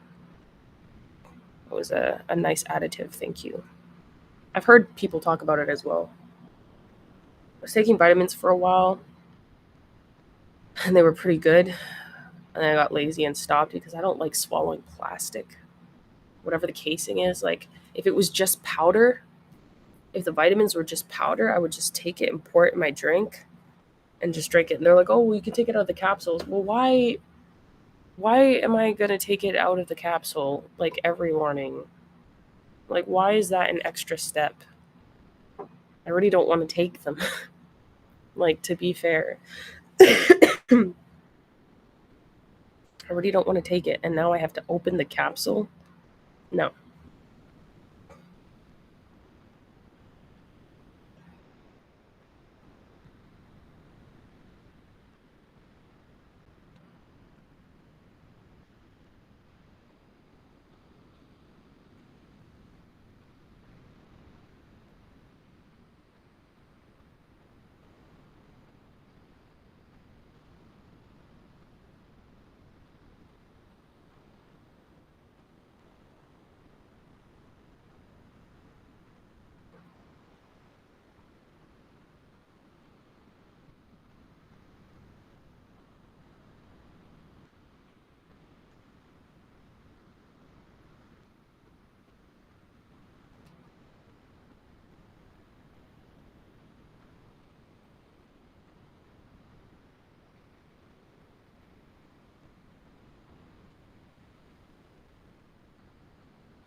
Sorry.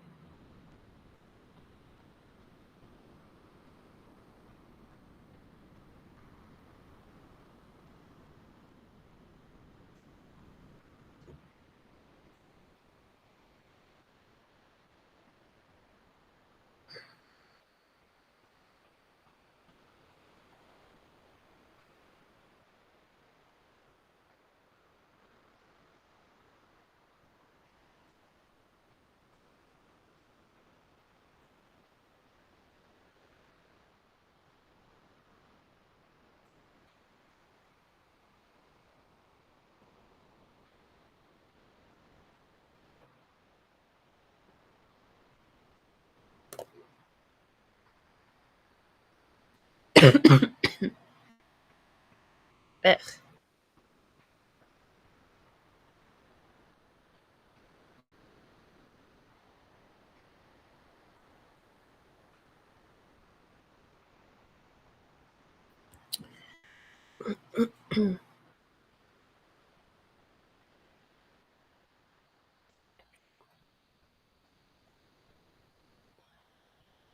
It's a little hot. Just a little. Not only did Isaiah say that they neglected the fatherless, the widow, and the oppressed, they likewise made themselves friends to thieves and murderers and things in the like. So,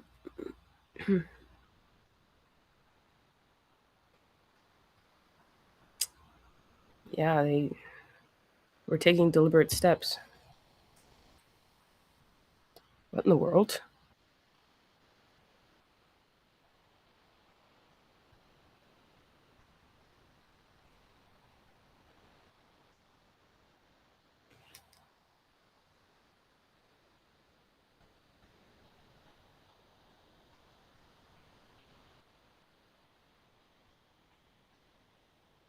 What?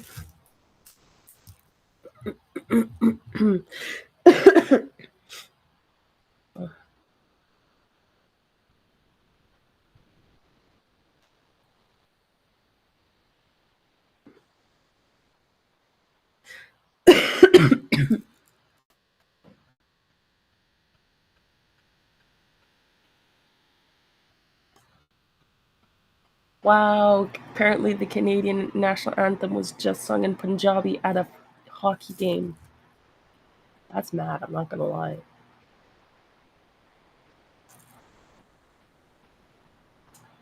That's crazy.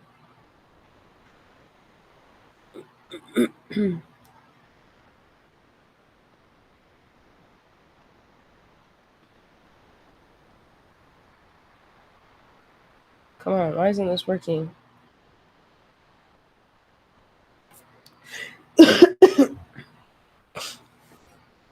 Wait.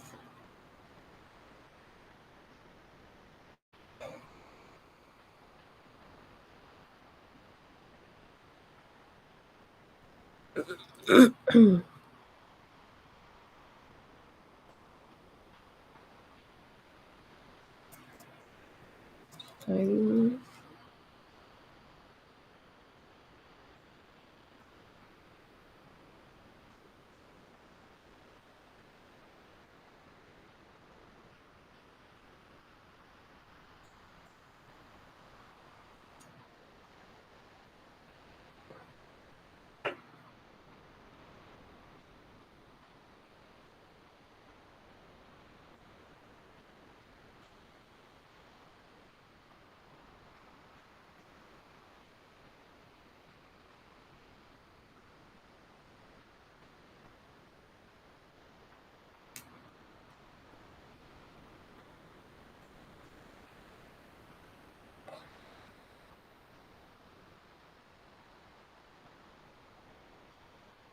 Multitude.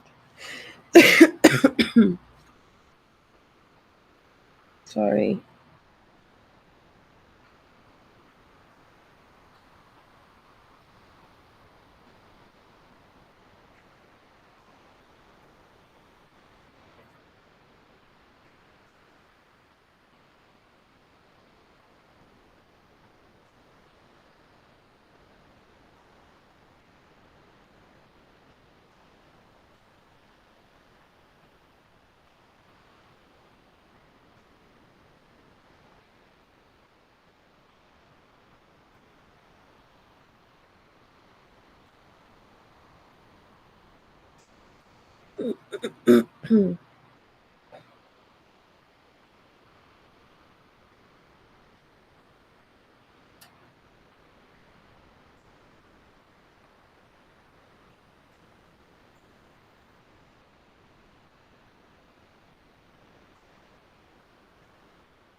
Hot.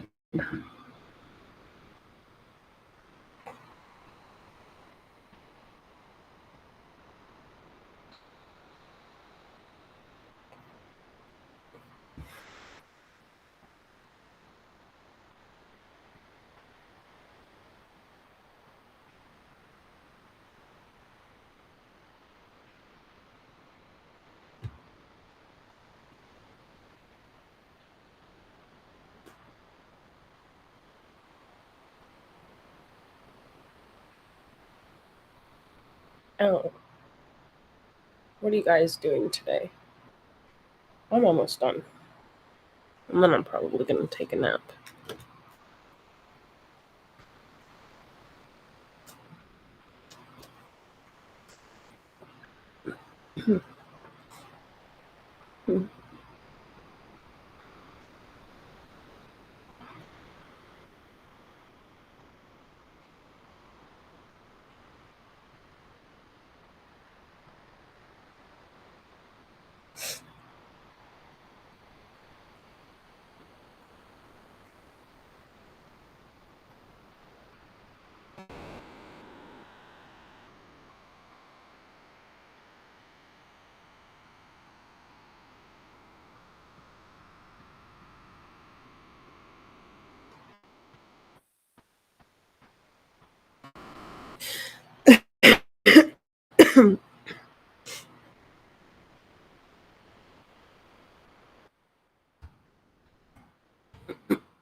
Okay.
And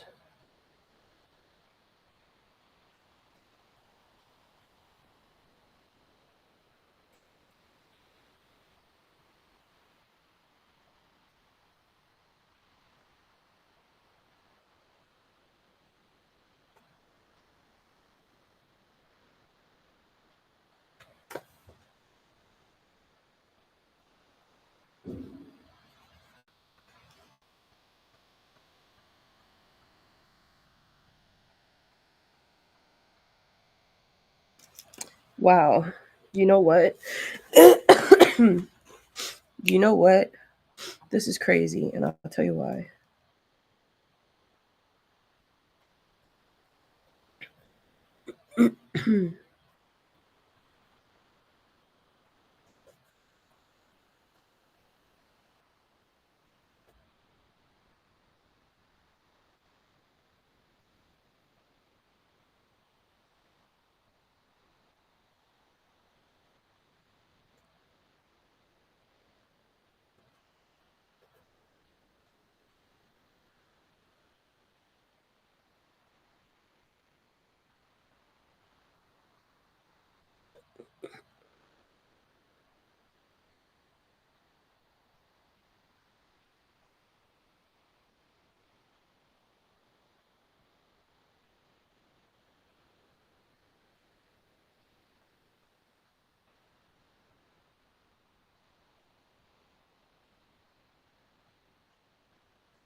to use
Okay, so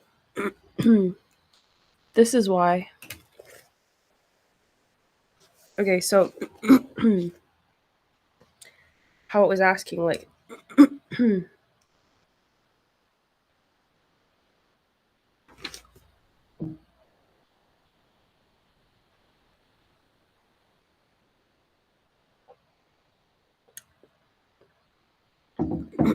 asking if someone has hope or confidence, and if I'm having a positivistic view in that I have hope or confidence that society will find the solution to all of its problems, is asking me to make an error in judgment. It's the wrong question entirely, because you're asking me to use my feelings to determine the circumstances in what's creating outcomes and how those can be mitigated within society.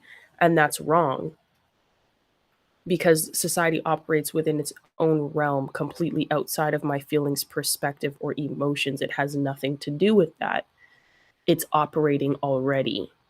And so for me to say that I'm positivistic or that I have hope that society would do this, you're asking me to put an idealism or an emotion behind a potential of what I want it to be. You're asking me, sorry, to make a monumental error in judgment, because I'm not now looking at the thing itself and the potential of what the thing itself can and will be. I'm looking at my perception of what I want it to be. So, what is sociology now? A perception of the emotionality of the mind or the desires of the heart? I think not. It's the circumstances in which society moves. Therefore, the question is wrong. There is no positivistic aspect to the question or not, because the fact exists as the fact, regardless of my positivistic or pessimistic um, ideals in relation to the problem or the fact itself. The fact is the fact, regardless of any changing object around or within it. Like, the fact remains the fact, and it will stay that way. And then how I view my perception of it doesn't matter. My perception, people never understand when I say this. I say to people all the time, my feelings don't matter. And they think that I'm saying I'm abused. No, my feelings and my perception does not matter. The perception of the thing itself matters. If I say that my perception is that this is a blue pen, okay, but this is very clearly a green and black mechanical pencil. That's funny because I was telling you guys the other day how I love green and black. Anyway, this is literally a green and black mechanical pencil. I can think that it's a blue pen all that I want. It will always functionally and structurally and literally be a green and black Bic 0.7 mm HB number 2 mechanical pencil. Okay? With a cute little eraser. The fact remains the fact, regardless if I have hope that this is a blue pen. That will not change the fact itself. This is what we're dealing with in this question. And this is why it's the wrong question. The question should be the question really should be,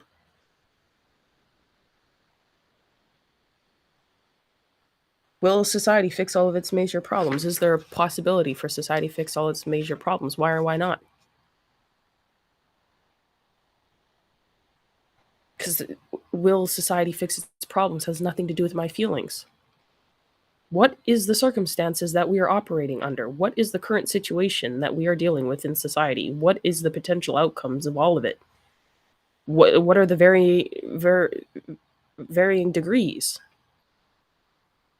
It has nothing to do with emotions. Oh, I feel like maybe we no. What?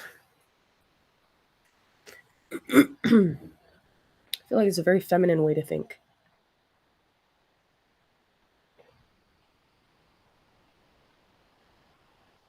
Was this book written by a man?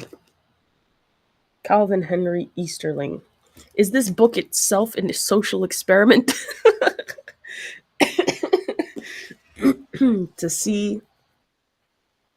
Yeah. Feelings have nothing to do with this, man. Feelings have absolutely nothing to do with this. And the fact as well is that all is vanity, because you can't, it is literally what it is. It literally is what it is. Like your feelings isn't going to change the fact that this is just vanity.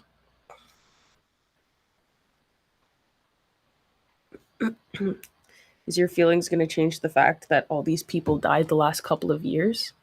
And the fact of the matter is that what we have seen in the Bible with Isaiah, in the book of Isaiah, with the Israelites, Jerusalem being the whoring and backsliding nation, all the stuff that they were doing, they were not helping the fatherless, the widow, and the oppressed. And on top of it, they were coordinating with murderers and thieves. They themselves were becoming murderers and thieves and, doing business with them and all sorts of things and delighting well in that.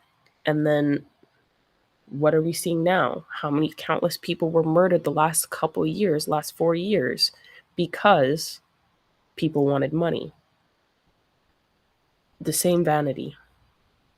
Solomon said, nothing new under the sun, right? Because all is principle. As I said earlier, everything can be challenged against itself. Principles, values, ideologies, morals, ethics, addiction.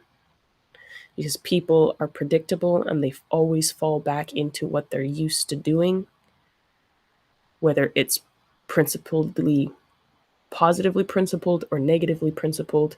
Humans are predictable. You can predict the behavior almost down to a T. You can time it even. You can expect when someone is going to crash out or when they're going to exacerbate their positive efforts based on what you've seen them do over a long stretch of time or even a short period of time, because it depends if they want the long-term investment ROI versus the immediate gratification, right? So this is the same thing that we're dealing with again. So are they going to deal with this? No. Why? Because God already said that we're not going to have all of these dealt with by the time he comes. Instead, we're supposed to be a light onto the world and go out into the world and preach the love and the gospel of Jesus Christ. And when we have done that in its entirety, then Christ will burst the eastern sky and he will come again. And also, if we do not carry out the work, he will send his angels to finish it. But then if that has to happen, we will have consequences that we don't want. Regardless, when I was in high school, I think there was 4 or 3 countries that hadn't been fully preached, showed the gospel. And that was like when I was in high school. This was more than 10 years ago. Now, I don't even know what the number is. It could be 2, it could be 1. But the fact of the matter is, it's not just the message verbally itself, it's actually people seeing the witness and experience of Christ, the actual love in the action. That gives them an experience and understanding, like we spoke about earlier. With through the experience of a father, you learn the experience of God and Christ, how to love and how to accept and trust, because the father is the first man that you learn to trust in your life, whereas you learn with the mother in the womb. Naturally, you have that bond and connection, right? So this is what we're still seeing today, the same problem today that they had before. So are they going to fix it? No, because they have not fixed it, and sin cannot be fixed because God himself is the one that's going to fix sin. Christ is going to come back in the second coming. We are going to have judgment day. The devil himself is going to have judgment day, and he is going to be no more. So they're asking a flawed question, because they're asking if we pretty much are God, and we're not. We are out here meant to do the work in the details. God is doing the work on a bigger picture, on a bigger scale, as, I guess, the ultimate engineer, the ultimate strategist or general or tactician or whatever, grandmaster chess player, because he's making all of those web of connections while we go around, doing little detailed work, filling in blanks, doing checks and balances and stuff. So, the question assumes that we have the authority to do something that we don't, that we have the ability to change things in the way that God does, and we don't. We can implement, we can influence, we do not change. We take actions, because what it's actually talking about is a sin problem. And sin is a problem of the heart, and the Holy Spirit is the only one that convicts the heart, and God is the only one that changes the heart, right? That's what the Bible says. So we're actually asking something that we actually have no ability or control over. What we do have ability and control over is the love and kindness and compassion that we do, helping the fatherless, the widow, and the oppressed. This keeps things at bay as much as possible, as stated by the Bible, because if these things are not kept at bay, these people go around doing chaos and mayhem, destruction in all the land. It actually says, fathers, don't prostitute your daughters, because it will literally cause chaos and whoredom in the land, among the land. Because those people will go out just ruthlessly destroying everyone and everything just because they can. Because they don't see a purpose anymore. There's no value, and it's like a hopeless existence, whatever. So we're looking at this from a completely wrong perspective to begin with. It's major problems will never go away, because the major problem is the heart.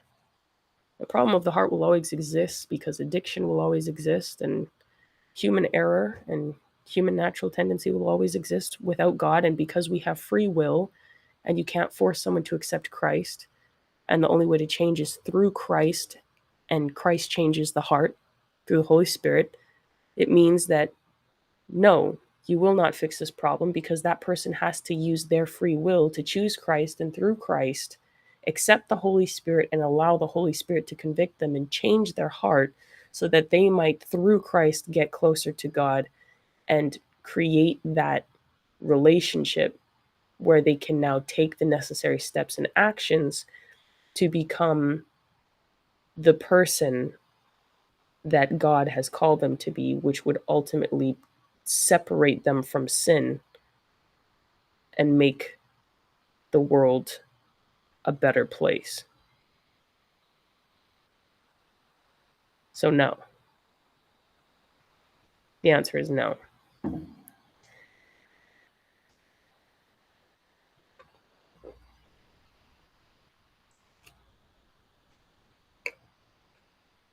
I'm going to add that.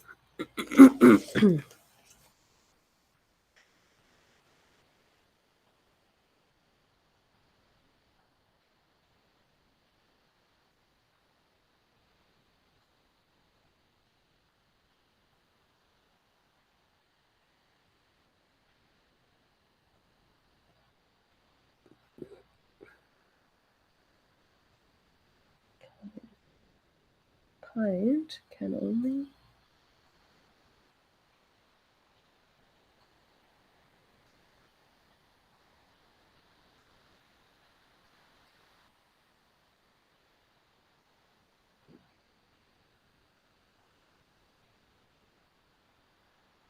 and again, that person who uses the free will to accept Christ into their life and through the Holy Spirit change the heart and the mind to get closer to God through Christ. Someone still has to do the work of helping the fatherless, the widow, and the oppressed to give that person the opportunity to then use the free will, see the benefit or the purpose or the value in using that free will to even go and do that. And people are not doing that. And so you see how each domino, everything is equal parts of the whole. And all the parts need to work together for something to actually move and work. It's a well-oiled machine, and if there's a failure in the machine, the whole thing is going to be off. Regardless if it's like, one screwdriver or what, it's going to make a noticeable difference. So, anyway.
There we go. Okay. We out here. I'm so glad that I went through those, even though I took American Sign Language. I actually used to do this with my friends, growing up, on the bus and stuff. We would speak secretly with American Sign Language.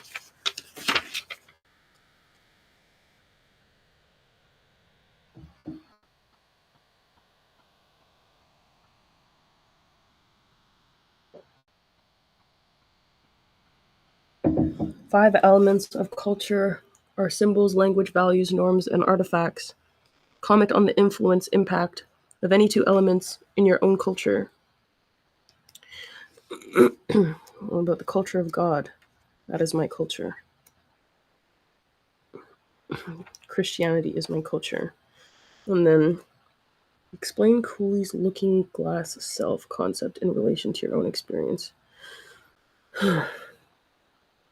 Well, they talk about do not photocopy these pages, as such an act would constitute a blatant violation of copyright laws under the United States. Oh, wow.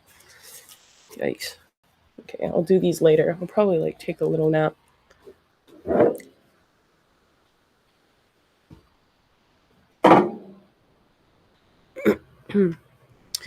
take a little nap and then finish later. And then I should probably do some math.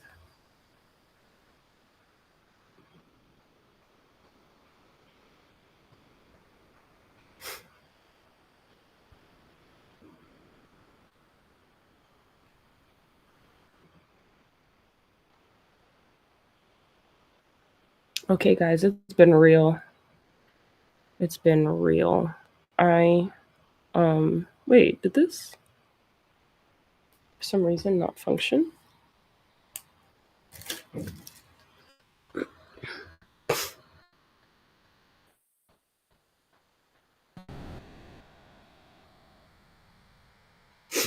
How come I don't see all of that?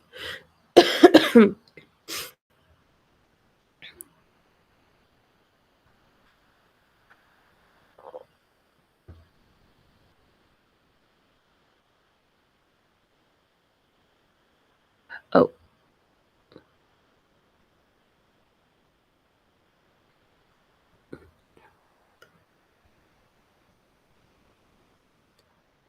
What?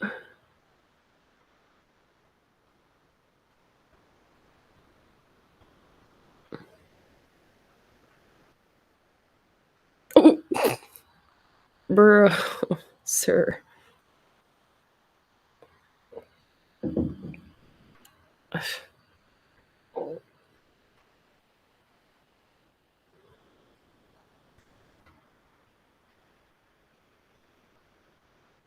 That's crazy. That's actually crazy. Okay. Anyway. How come I don't? Shout out to all you people watching on X. You guys are so real.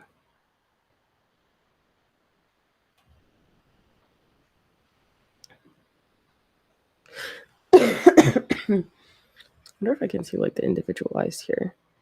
Like what the division of numbers are. Or the divvy. I cannot. Kind of. Should I eat something? Should I... What the? Why?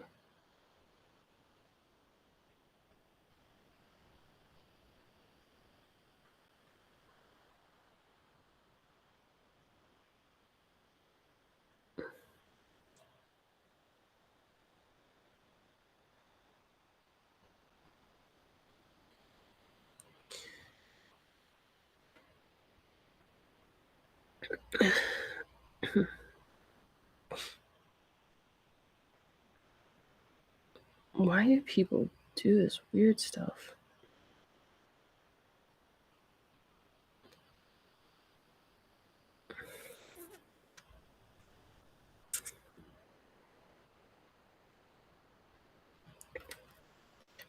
Oh. Hey, Lord Gonzo. Enjoy your nap. Hope you ace your paper. Thanks. It's just a written thing that we do every time. I taught my dog some sign language. Stop, come down here. He's a Belgian Malinois. Cute. Cute. Sandwich sounds like the move. Sandwich would be good actually right now. You know what?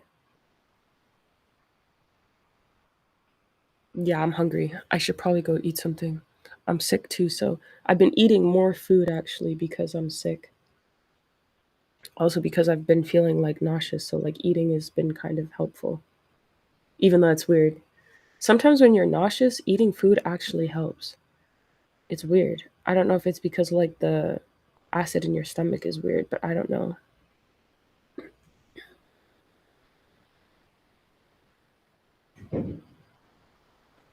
What is bro talking about?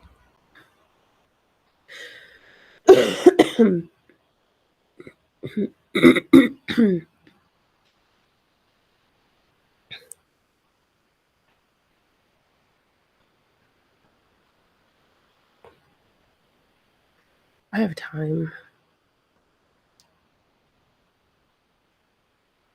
You know what? Low key.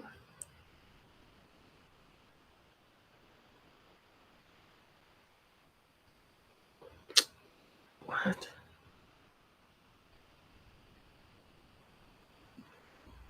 Okay. Wait.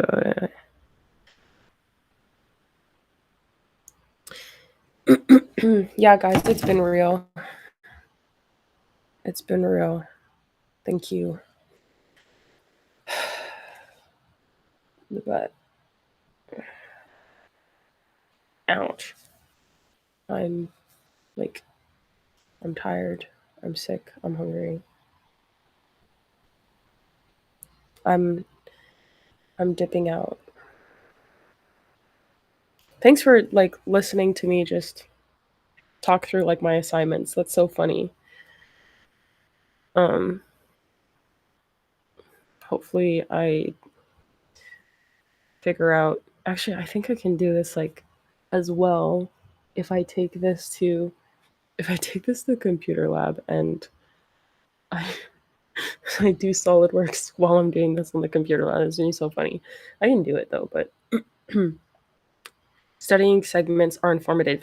Yeah, Gonzo, it is low key, or AJ, it's low key informative because it kind of helps me. It's like nerdy ASMR. Yeah, you're right. I should start calling these like, I should literally, that's a really good idea. I should call these like nerdy ASMR segments. Literally, or like, yeah, nerdy ASMR. I love it. I'm actually gonna homework ASMR or something. Yeah, nerdy ASMR. I like that. And just like say the topics that I'm gonna be talking about, like engineering graphics or like um sociology or whatever, and just go through my study. And I like that because actually going through it like this and talking about it like out loud is helpful to me because I've been having like a hard time like with comprehension for some reason. I don't know. I'm traumatized maybe. I don't know, but this is helpful even though like it makes me a little bit more tired. Like it kind of like helps a little bit. Your take on sociology is refreshing because you challenge the norm. Thank you. You have to, man. You can't give like the basic answers. Everyone's probably going to answer the same, and I would hate like if I answered something the same. Like it should be different. My perspective should be different from someone else. I don't like to be the same than someone else. If I like to be the same than you, then it's something else. But you know,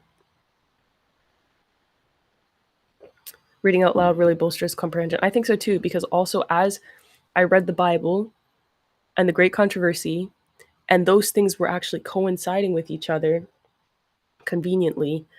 And then my assignments of what I was reading, I was able to apply what I learned from both of those in my assignments. So it's like, that's actually really cool. Like I said this morning to you guys, like in my Bible study stream, that reading the Bible and the Great Controversy will open your mind to understanding new connections because it will apply to things and you'll see it apply to things as you come across them. And those connections will just naturally like fall into place. Ordinary people never change the world. It's good to be different. You're right, man. You're right. By the grace of God and my Father alone. My grace of God and my Father alone. All right.